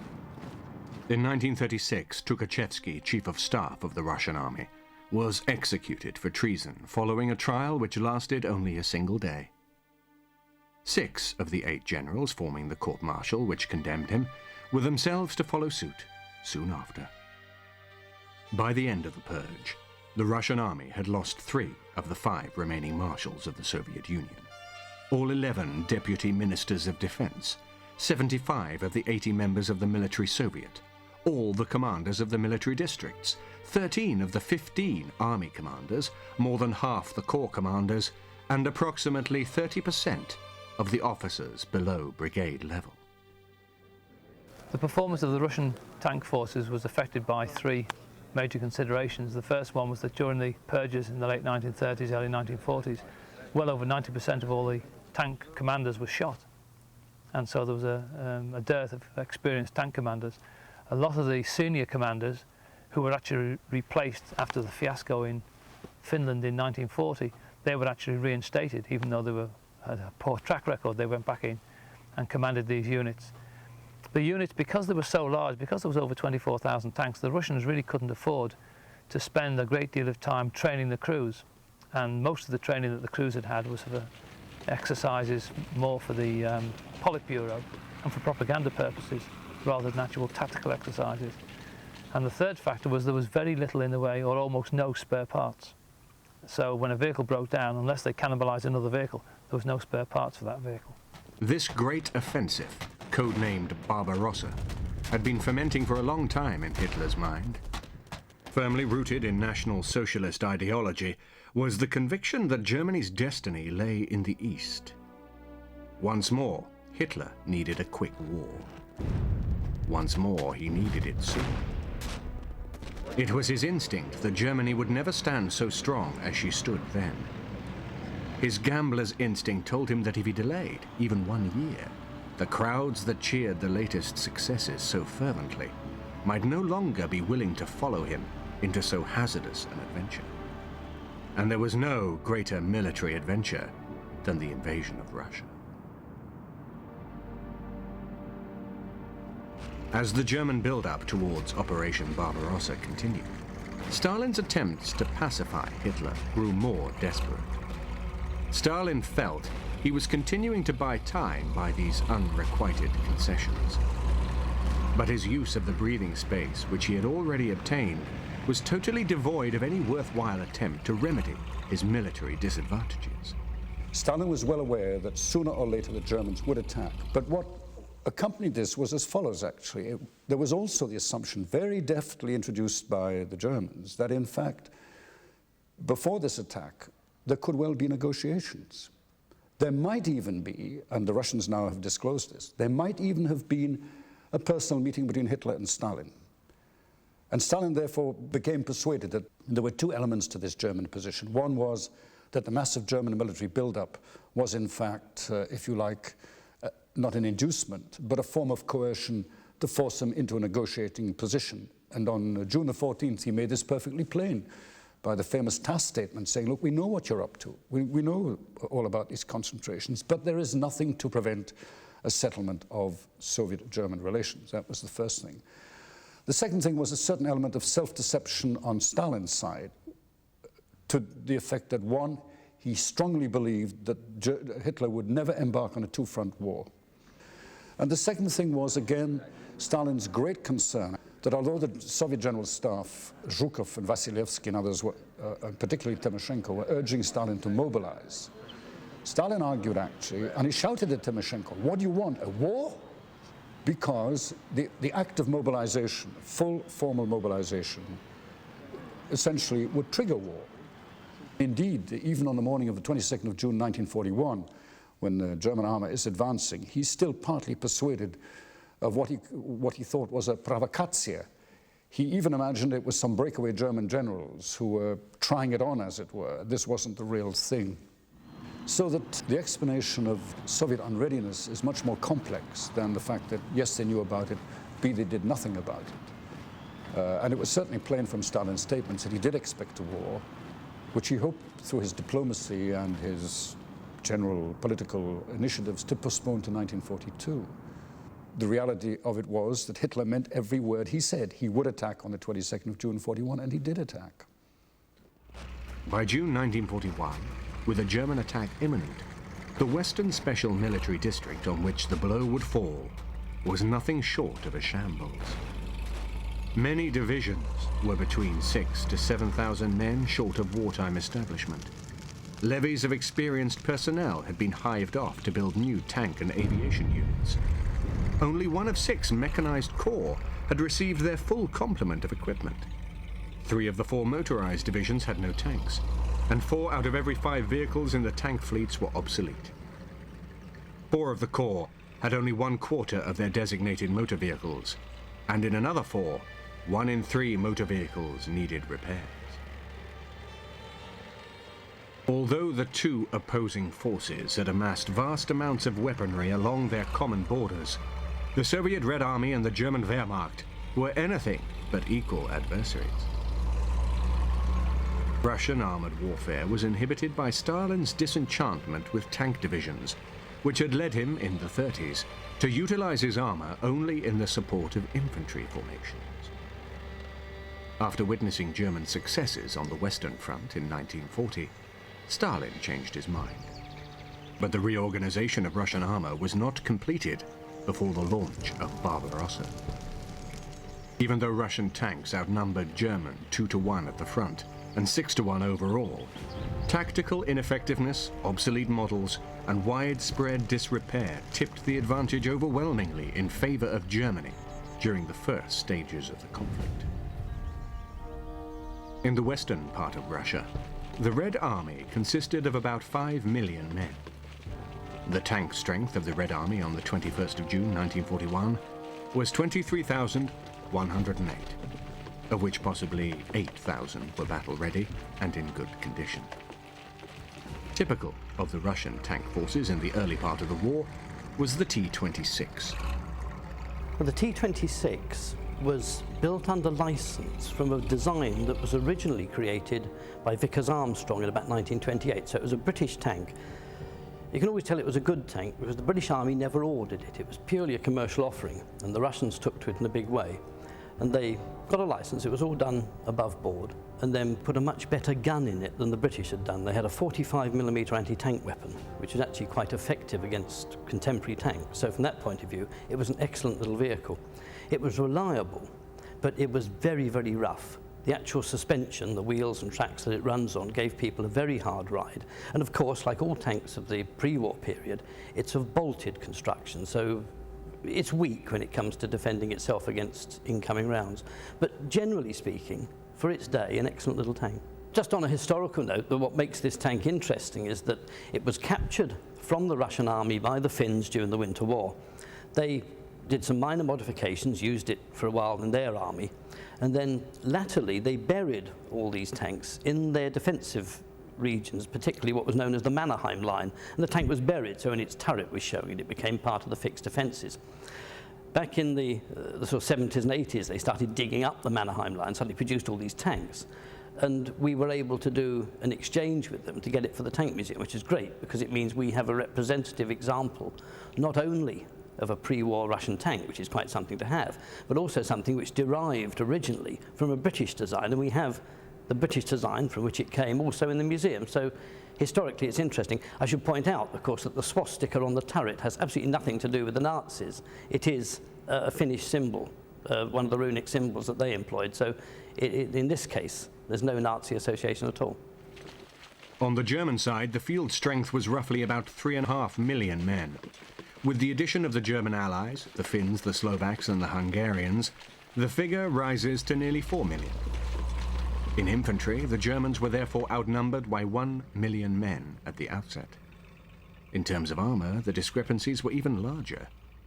The Germans were able to employ something like 3,300 tanks to face the Russian 8,000. But numbers don't tell the whole story. In the case of Barbarossa, numbers are extremely misleading. Considering the operational readiness of the armies, the Wehrmacht was clearly superior. It was also battle-hardened, experienced, and it was well prepared and briefed for its task. By comparison, the Red Army suffered severe problems of manning, organization, training, logistics, supply. Even more importantly, the Germans were operating according to a carefully conceived master plan. The Red Army was in an extraordinary position. There was no recognizable military plan. The Red Army could neither defend nor attack. Many of its tanks were not suitable for the demands of World War II. The tank army, by 1936, was probably the biggest in the world. They not only had these little fellas, they had a series of tanks known as the BT series, which had been derived from the American Christie machine, some of the fastest tanks on Earth. And this massive army of tanks, wiped out largely in the initial stages of Barbarossa, meant that the Russians had to rethink their designs and start again. So you almost, and it would be a dream to some tank armies, get a clean sweep of the board. And the Russians then come back with the T-34, arguably one of the best tanks of the Second World War, and the heavy KV series tanks, which they then fitted into their army. So really what you're seeing is the Germans kindly clearing up for the Russians a load of old junk which they'd had on their hands since the mid-30s. The first part of the war was really not an occasion for praising tank commanders. That was a martyrdom of Soviet tank troops. Though one or two people did emerge which were very important. For example, Chernyakhovsky, who was very young, he must have been about, yes, he was just in his very early 30s. He commanded a tank division in the terrible days of 1941 and really proved himself to be a very capable commander. He, in fact, went on to become not only an army commander, but a front commander. That gives you some idea of the caliber of these people.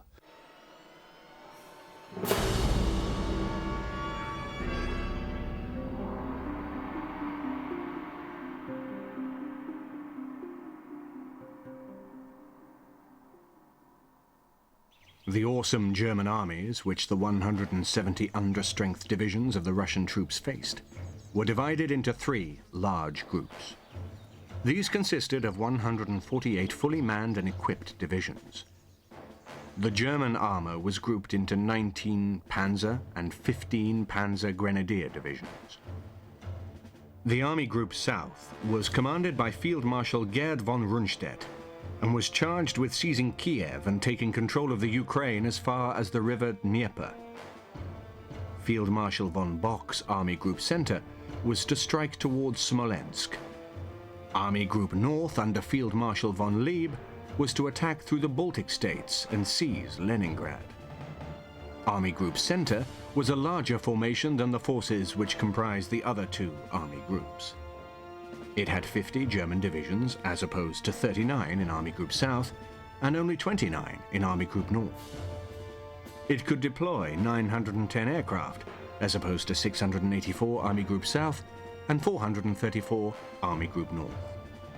The two panzer groups under von Bock's control in Army Group Center also claimed the lion's share of the tanks which were allocated to the Great Attack. Some 1,700 machines were available to von Bock, as opposed to 1,000 for von Rundstedt with Army Group South and 650 in Army Group Center with von Lieb. The three German army groups were supplemented by 500,000 Finnish troops, advancing from their homeland in 14 divisions, and 150,000 Romanians attacking along the Black Sea towards Odessa. These forces, together with the Luftwaffe, which had devoted 80% of its operational strength, 2,770 aircraft, to the build-up of Barbarossa, fielded over 3,350 tanks, over 7,000 artillery pieces, 60,000 motor vehicles, and 625,000 horses.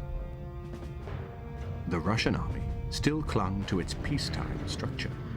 Should war occur, then each military district would be transformed into army groupings, similar in structure to the Germans, which mirrored the German intentions.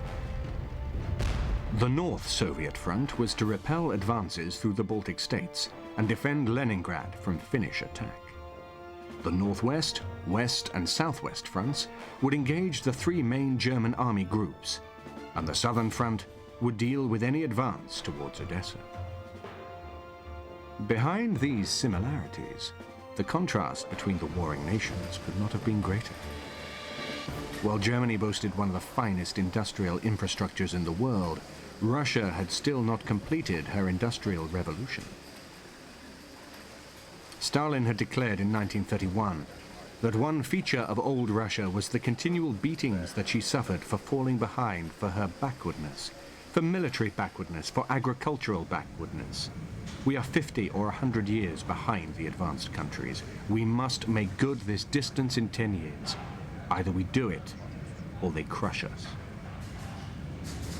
Ironically, the enemy, which might now attempt to crush the Soviet Union, was to rely heavily on tanks which the Russians had helped to develop. Between 1926 and 1933, the Red Army and the Reichswehr collaborated in secret on the development of weapons, on the development of tactics, on the development, by the way, of chemical weapons. The Russians were very interested in German ideas, and the Germans were very interested in Russian ideas, obviously. And there was certainly a form of exchange there.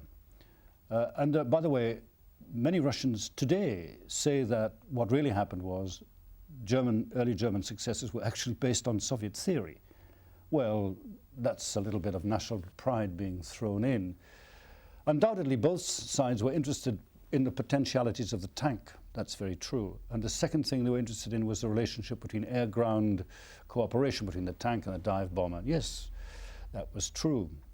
But I don't think that's a justification for arguing that the Blitzkrieg and Soviet operations in depth are the same, because they're not. They're really not. Partly in the way in which they are practiced, they are different, and partly the manner in which what objectives they set themselves are also different as well. By the early 30s, 10 prototype tanks had been designed and built in secret. The initial development of what would become the most technically accomplished and cost-effective tank program ever seen took place at the German-Soviet tank school at Kazan in Russia. The firm grip of the party on the state meant that the Russian people were deprived of any suspicion of the huge build-up along their borders. The state-controlled media was devoid of any mention of the increasingly anti-Soviet rhetoric of Hitler, which may have provided a clue. They were totally unprepared, therefore, for the latest disaster which was about to descend on them.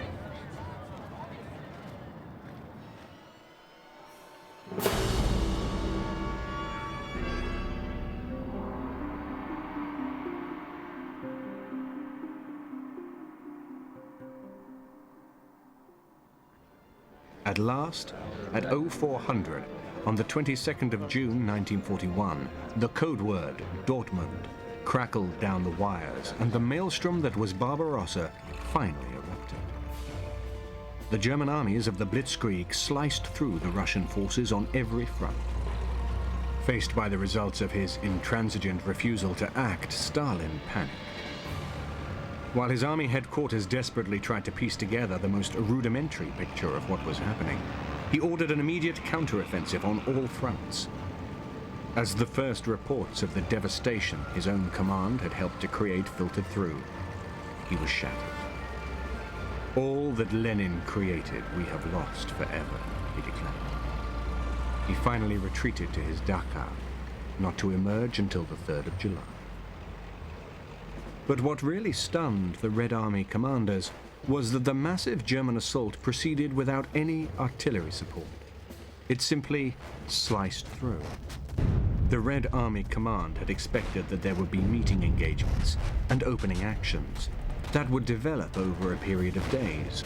Next would come a large series of complex frontier engagements, and then the real war would begin. What actually happened was that in 48 hours, in Army Group North, German panzer columns were approaching Riga. At the beginning of the war, Soviet tank training was terrible. It was awful. The tank drivers had very little experience, probably maybe 2-3 hours on it, if they had that, by the way. The level of actually handling a tank and fighting a tank was extremely low, and it showed. It showed in the disaster which was visited on the Red Army's tank forces. The level of the training of the commanders was very poor. And that changed. It changed importantly. The Soviet training methods were completely overhauled at the end of 1942 and 1943. It was no good just pushing people in tanks and saying, get on with it, do this. They realized that for the tank force they had and what the tank force had to do, you really need highly trained crews. In the opening days of the campaign, the two panzer groups of Army Group Center, under Hoth and Guderian, completed the encirclement of a huge hall of confused and virtually leaderless Russians near Bialystok, then surged onwards towards Minsk. This refined blitzkrieg technique of the Germans, and the use of their armor in that respect, came as an extraordinary and totally disorganizing surprise, even to the senior Russian commanders. Within 48 hours, General Staff reports made it perfectly plain they had lost control of the situation. They were in complete chaos, and many didn't know where their troops were or what was happening. They certainly didn't have accurate reports of German movements, and they were not quite sure where the German thrusts were aimed at. All that they did know was to the south. Army Group South was being slightly delayed, but in the northwest and in the west, there was total collapse. In consequence, Stalin operated his usual practice. He took out the front commanders and shot them. At the front, the rapier thrusts of the German panzer divisions were skewering through the chaotic Russian defenses. The panzer groups created deadly breaches in the Soviet line, slicing the Red Army forces into isolated segments. The supporting German divisions then moved forward in encircling advances which surrounded these pockets of defenders. The ferocity and effectiveness of the panzer attacks was so great that some of the pockets were gigantic. Groups of up to 15 Russian divisions were surrounded and mercilessly pummeled into surrender. The encirclement of Minsk by the right flank of Army Group North and the left flank of Army Group Center yielded 300,000 prisoners, 2,500 tanks, 1,400 artillery pieces. 32 of the 43 Russian divisions were emasculated within a week, and the road to Moscow penetrated to a depth of 300 kilometers. The remainder of Army Group North scythed into the Baltic states, capturing Riga, the Latvian capital. Only in the south were the German forces limited to shallow advances towards Lwów and Rauna. On the ground, chaos reigned. The Luftwaffe were pulverizing the road and rail links behind the Russian lines. Many officers were not even bothering to use code in their desperate pleas for instructions from their headquarters. Struggling masses of uncoordinated troops were being slaughtered by the German troops as they attempted to obey Stalin's orders to counterattack. Others were being machine-gunned by their own military police for fleeing from positions which were worse than hopeless. The reality was that the Soviet forces were left leaderless. They had no orders. Sometimes they had guns but no ammunition. Sometimes they had tanks but no fuel, or they had tanks which broke down with no prospect of repair. Or they simply had orders which were contradictory. The usual situation was that if in doubt, Red Army commanders would simply order, "Advance." Many of the Red Army divisions simply broke up and formed very large pockets of Red Army troops. For example, within a matter of 4 or 5 days, the Wehrmacht, the German army in the east, had managed to encircle 350,000 Red Army soldiers, the first of what was to prove a number of huge encirclements. By the 3rd of July, the battle for the frontier was over. The German armies had advanced along a line from the river Dwina in the north to the Dnieper in the south. General Halder, chief of German General Staff, declared that the war against the Soviet Union had taken only 14 days to win. But the German intelligence had totally underestimated the reserves which Russia could command. The Red Army had a great number of men, but the equipment that it used tended to be outdated and obsolete. This was particularly with regard to tanks and aircraft. In terms of signals equipment, the Red Army's position on the Western Front was quite appalling. It simply did not have the communications equipment to enable it to fight the fast-moving battles the German army specialized in. And they would be required to fight effectively in order to defend their country properly and to achieve the initiative. Therefore, it can be concluded in terms of leadership, position and equipment, tanks, aircraft and communications, the Russian forces facing Army Group Center was no way a match for their German counterpart.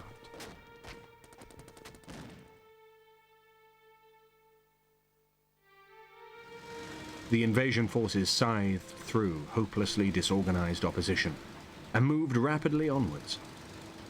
Well honed, the Blitzkrieg pattern was being repeated, and the Soviet defenses whirled away like chaff in the wind. The number of prisoners taken seemed too immense to be true, but it was, and the scale of destruction was terrifying. As the news of Barbarossa reverberated around a stunned and disbelieving world, even Germany was awestruck. Not all the German generals joined the celebration. General Heinz Guderian, who still held relatively junior rank, had been appalled by the headlong advances against two far-flung objectives. He was acutely aware that the guiding principle of Blitzkrieg was the concentration of maximum force against a single objective. This had already been neglected, and where there should be convergence, there was divergence. As the army groups advanced, they moved further away from one another, instead of coming closer. Audacious though he undoubtedly was, Hitler balked at the thought of his precious armored units racing too far or too deep into the Soviet hinterland, and settled instead for a compromise with the more traditional grand strategy of envelopment.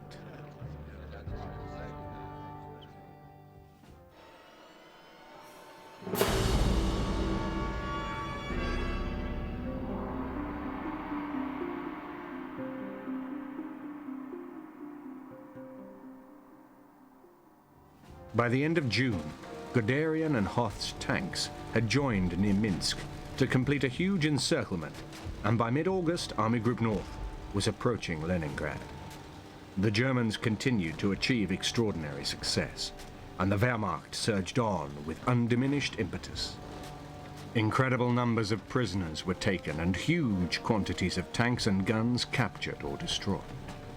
Despite this sustained progress, Guderian was increasingly conscious of grounds for unease in the development of the campaign. The unending immensity of the land depressed many soldiers. Lack of mobility, particularly of tracked vehicles, was a severe drawback.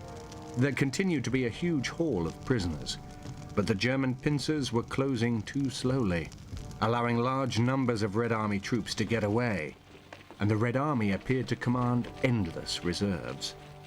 Most roads were of dirt, which, with the sudden rains turning quickly to mud, halted entire columns.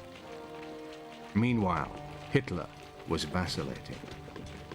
Having failed to annihilate the Red Army, his interest turned towards securing the economic prize of the Ukrainian oil wells. To Guderian's dismay, he was diverted from his plan to drive hard and fast for Moscow. The capture of the Russian capital would have been a profound psychological shock for the Soviets. Instead, Guderian was ordered south to the Ukraine to link up with Hoth. His division still performed outstandingly, helping to take well over 500,000 prisoners and nearly 1,000 tanks.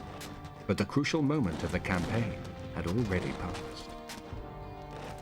The Germans were confronted with another and equally unpleasant surprise at this time. The first Russian T-34 tanks appeared during the Battle of Vyazma. At Berea, the Russian tanks simply drove straight through the 7th Infantry Division onto the artillery positions and literally ran over the guns. The effect on the infantrymen's morale was devastating. This marked the beginning of what came to be called the Tank Terror. We've come here to Norfolk, to the Muckleborough collection, to have a look at this, the T-34. In many respects, this is the vehicle that actually won the Second World War.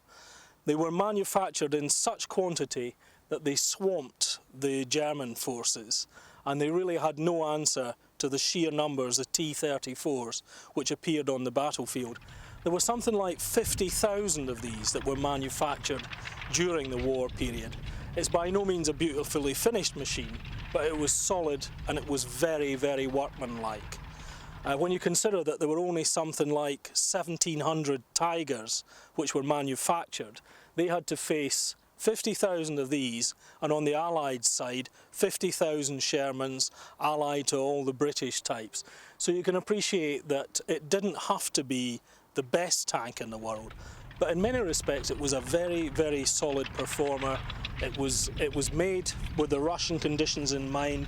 It had wide tracks, it had the simple suspension based on the Christie model, and this tank really had everything that was needed to allow it to be mass-produced in the Russian economy in the kind of numbers that arrived just in time. And there's no doubt that a tank like a Tiger was a far better machine. It was better engineered, it had a bigger, harder hitting gun, and it was better protected. But what they couldn't cope with were the numbers of these medium tanks, which weighed in at around 30 tons, but could move quickly and above all could deal with the Russian mud and the snow in a way that until the advent of the later German tanks, none of the early models could.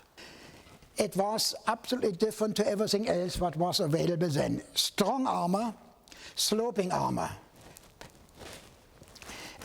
Machine guns fitted, one here for the radio operator to fire from, another coaxial one to be fired out of that hole, and that this other hole is for the gun layer to look through and lay the gun.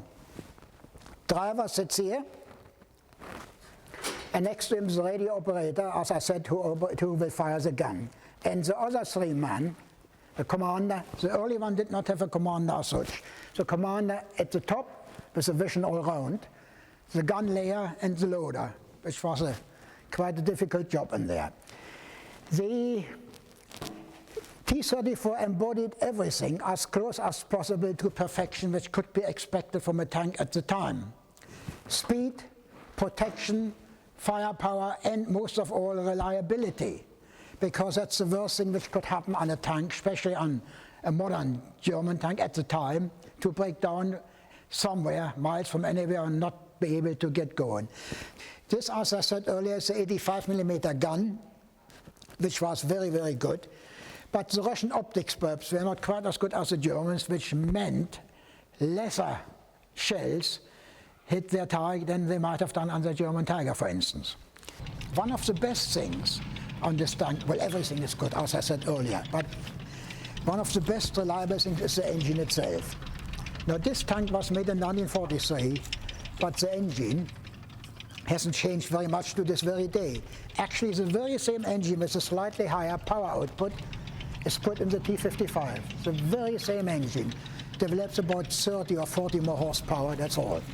Designed in the very early 40s and still up to date. If you look closely on this edge, you see how rough the manufacture of the tank was. I mean, it's unbelievable. Here, the hole didn't quite line up, so with a burner they cut the hole a bit bigger, you see. But they turned out 45,000 of these things, you see. They knew very well it hasn't got a long life expectancy, so a little bit rough edge or thereabouts didn't matter. The enormous turret, if you take a look at that, it's very heavy. You wouldn't think anybody could move it. But let me tell you, if that tank gets a direct hit, a armor-penetrating shell inside, and sets off its own ammunition by it, the whole turret, as it is, will be blown sky high and sail through the air 10 or 12 yards. That's the force of an exploding tank. Its own ammunition and its own petrol, diesel, what have you. In 1941, the T-34 was impervious to the infantry's anti-tank weapons. At that time, the German infantry was equipped only with 37mm and 50mm anti-tank guns, but they had no effect on the T-34. A gun of at least 75mm caliber was needed, but it first had to be designed and built. In the meantime, only 88mm anti-aircraft guns could be relied upon, and those were hurriedly pressed into the anti-tank role. Still, Russia was not defeated. By the end of August, 5,300,000 men had been mobilized. Stalin had emerged from his isolation to broadcast a message of patriotism and resistance to the nation. For once, the Russian people were told the truth. Stalin now took direct control of the Red Army. The pre-war complacency which he himself had done so much to foster had now rapidly to be undone. But the general mobilization of Russian troops failed to curtail the German advance. 4 reserve armies of 37 divisions were dispatched to bolster the West Front in the general area of Smolensk. The Germans countered with yet another encirclement, and the panzer groups of Generals Hoth and Guderian smashed through the Soviet line and maneuvered 300,000 Russian troops into an indefensible pocket. Another 150,000 prisoners, 2,000 tanks and 2,000 artillery pieces fell into German hands. Drunk with anticipation, Goebbels announced that the eastern continent lies like a limp virgin in the mighty arms of the German Mars. Spurred on by the successful actions of their commands, the men of Army Group South finally broke through the Russian Southwest Front, and another pocket yielded a further toll of 100,000 prisoners.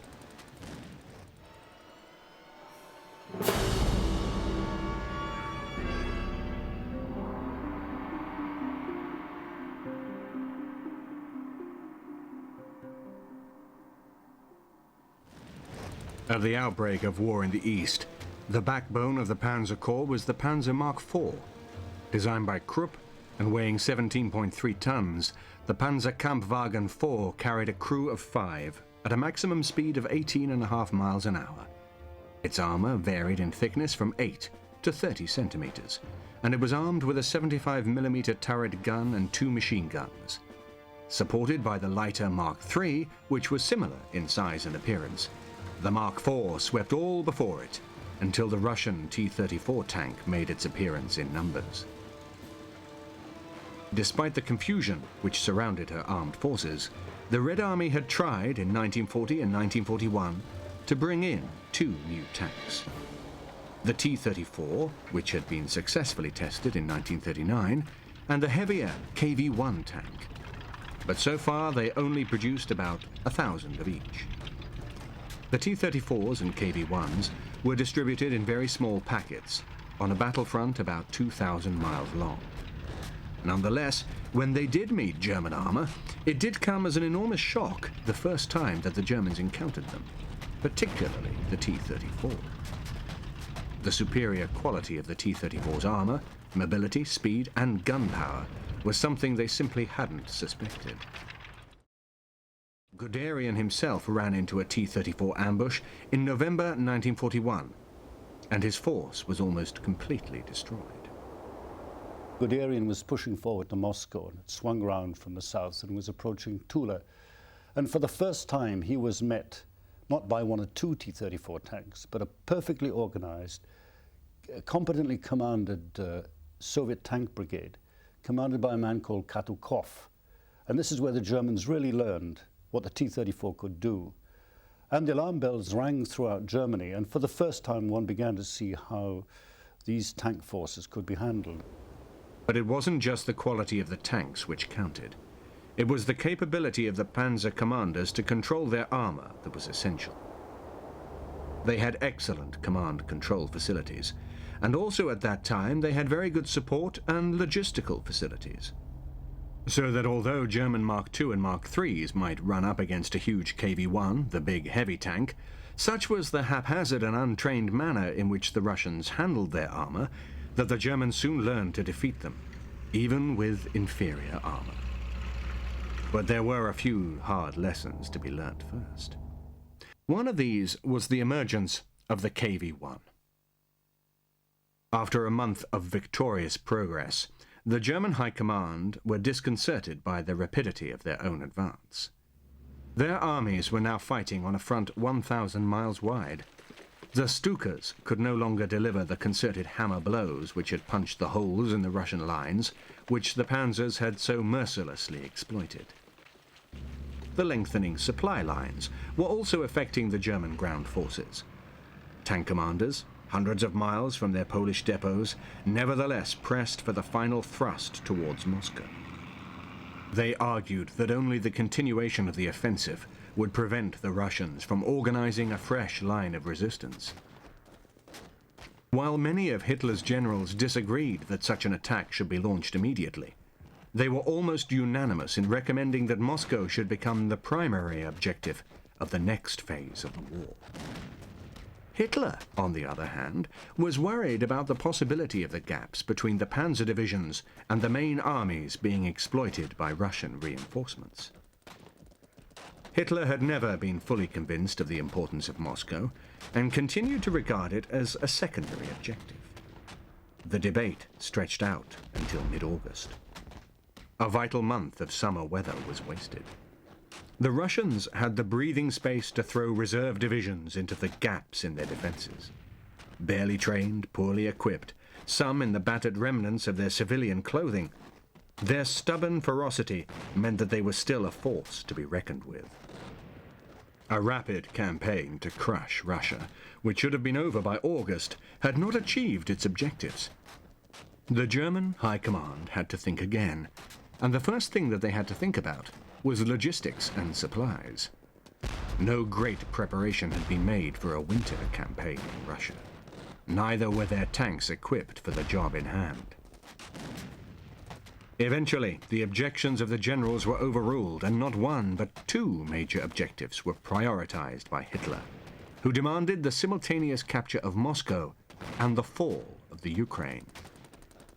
He decided that the General Heinz Guderian and his 2nd Panzer Group should be diverted south to assist the German army group fighting there, instead of concentrating on the final drive towards Moscow. With hindsight, it was to prove a disastrous intervention, although at the time Hitler appeared to have been vindicated. As seen here, in the newsreels of the time, Guderian and his tanks were able to penetrate deep into Soviet territory. They were to contribute to the huge victory when they combined with the panzer forces of Army Group South, under von Kleist, to produce a stunning encirclement which produced a vast haul of prisoners. This footage shows the link-up between the tanks of Guderian, with the white G, and von Kleist, whose vehicles are marked with the white K. It was not just in the ranks of the German army that strategic errors were being made, as the Russians too made some costly blunders. The giant pincer movement involving half of Army Group Center and the left flank of Army Group South began to close its jaws on a huge pocket of Russian forces to the rear of Kiev. Field Marshal Zhukov, the Soviet Chief of Staff, pleaded with Stalin for a strategic withdrawal of the troops defending the city. He was dismissed from his post. Marshal Timoshenko, the newly appointed Southwest commander, arrived just in time to see the trapped Soviet divisions march into captivity. With the help of Panzer Group 2 from Army Group Center, von Kleist's Panzer Group 1 was able to complete the encirclement of a further huge pocket of dazed Russian prisoners outside Kiev. This time, a staggering 650,000 men marched into captivity.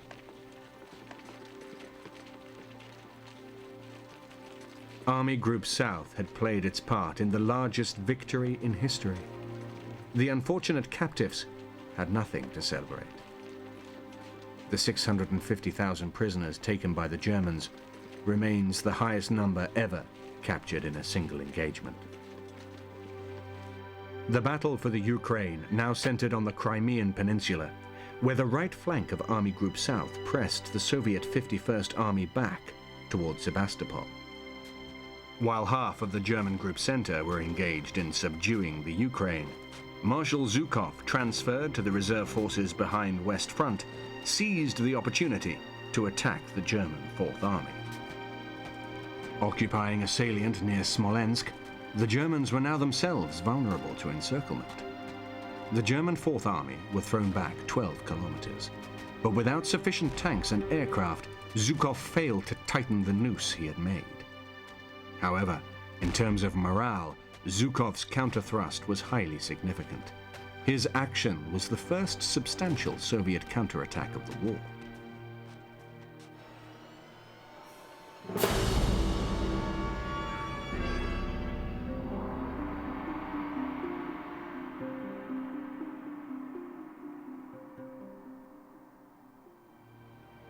The advance to Moscow was resumed at the end of September, but the delay proved to be fatal. Fuel and supplies were delivered through a system that had become frequently inefficient, if not corrupt, and the lines of communication were enormously overextended. Shortages of every kind impaired the fighting ability of the frontline forces. The vague fears of the generals, who had initially harbored doubts, were beginning to take the shape of a massive problem. The advance had been over areas so vast that it was impossible for comprehensive mopping-up operations to be undertaken. Behind the Germans, there lay the huge expanses of territory in which tens of thousands of Red Army troops roamed uncaptured. Blitzkrieg's lifeblood was rapid movement, and the spearheads were now being reduced to a perilously slow crawl. There was something seriously wrong with the Blitzkrieg technique. It didn't fit in Russia. From the Soviet side, they began to realize that there were these shortcomings in the German Blitzkrieg approach, and that the first job that the Russians had to do at immense cost was actually to halt this, to stop the Blitzkrieg, literally to stop its movement. This was a very difficult lesson they had to learn. And the first thing was that they really had, this was a very painful lesson for them, they really had to learn the lessons of active and effective defense. It was no good setting up a system of constant and continued counter-blows and counterattacks. All that happened there was you simply incurred very heavy casualties, and you really didn't do anything as the Germans regrouped and reorganized. The autumn rains were heavy. In France, there had been metalled roads. Here, the highways were vanishing into impassable tracts of mud in which men, vehicles, and horses floundered more and more helplessly. Breakdowns increased, and repairs became extremely difficult to carry out. One of the disadvantages of a tank like the Panzer III can be seen down here in the tracks. Compared to the T-34, for example, they're comparatively narrow, and the reason for that is that these machines were designed with Western Europe in mind. The Great War was still fresh in the minds of everybody who was designing these tanks. And as a consequence, no one had really given serious consideration to the possibility that they might have to operate in Russia. And when they did, particularly in the winter of 1941, it came as a severe surprise to the German to find that the conditions were just so extreme. You had these bottomless seas of mud, and you had these extensive snow conditions, which meant that really a vehicle needed wide tracks to be able to negotiate conditions like that. Guderian had started Barbarossa with 600 tanks. By the middle of November, he was left with just 50 that were operational. By the end of October, Army Group South held a line which ran from approximately Kharkov in the north to the Black Sea in the south. The limit of the advance in that first year of the war proved to be the city of Rostov-on-Don. The forces of Army Group South, with their supply lines massively overstretched and the troops exhausted, could at present do no more for Adolf Hitler. It was not enough for the Führer. During the bitter winter of 1941, fierce Russian counterattacks began to push the German forces backwards. Rundstedt, for the first time in the campaign, asked for permission to withdraw. Hitler refused, and Rundstedt resigned. But it made no difference on the ground. The withdrawal from Rostov had to be carried out as a matter of military necessity. The situation was just too difficult, and the German forces withdrew in good order 40 miles west of Rostov. It was the first retreat of the war in the south.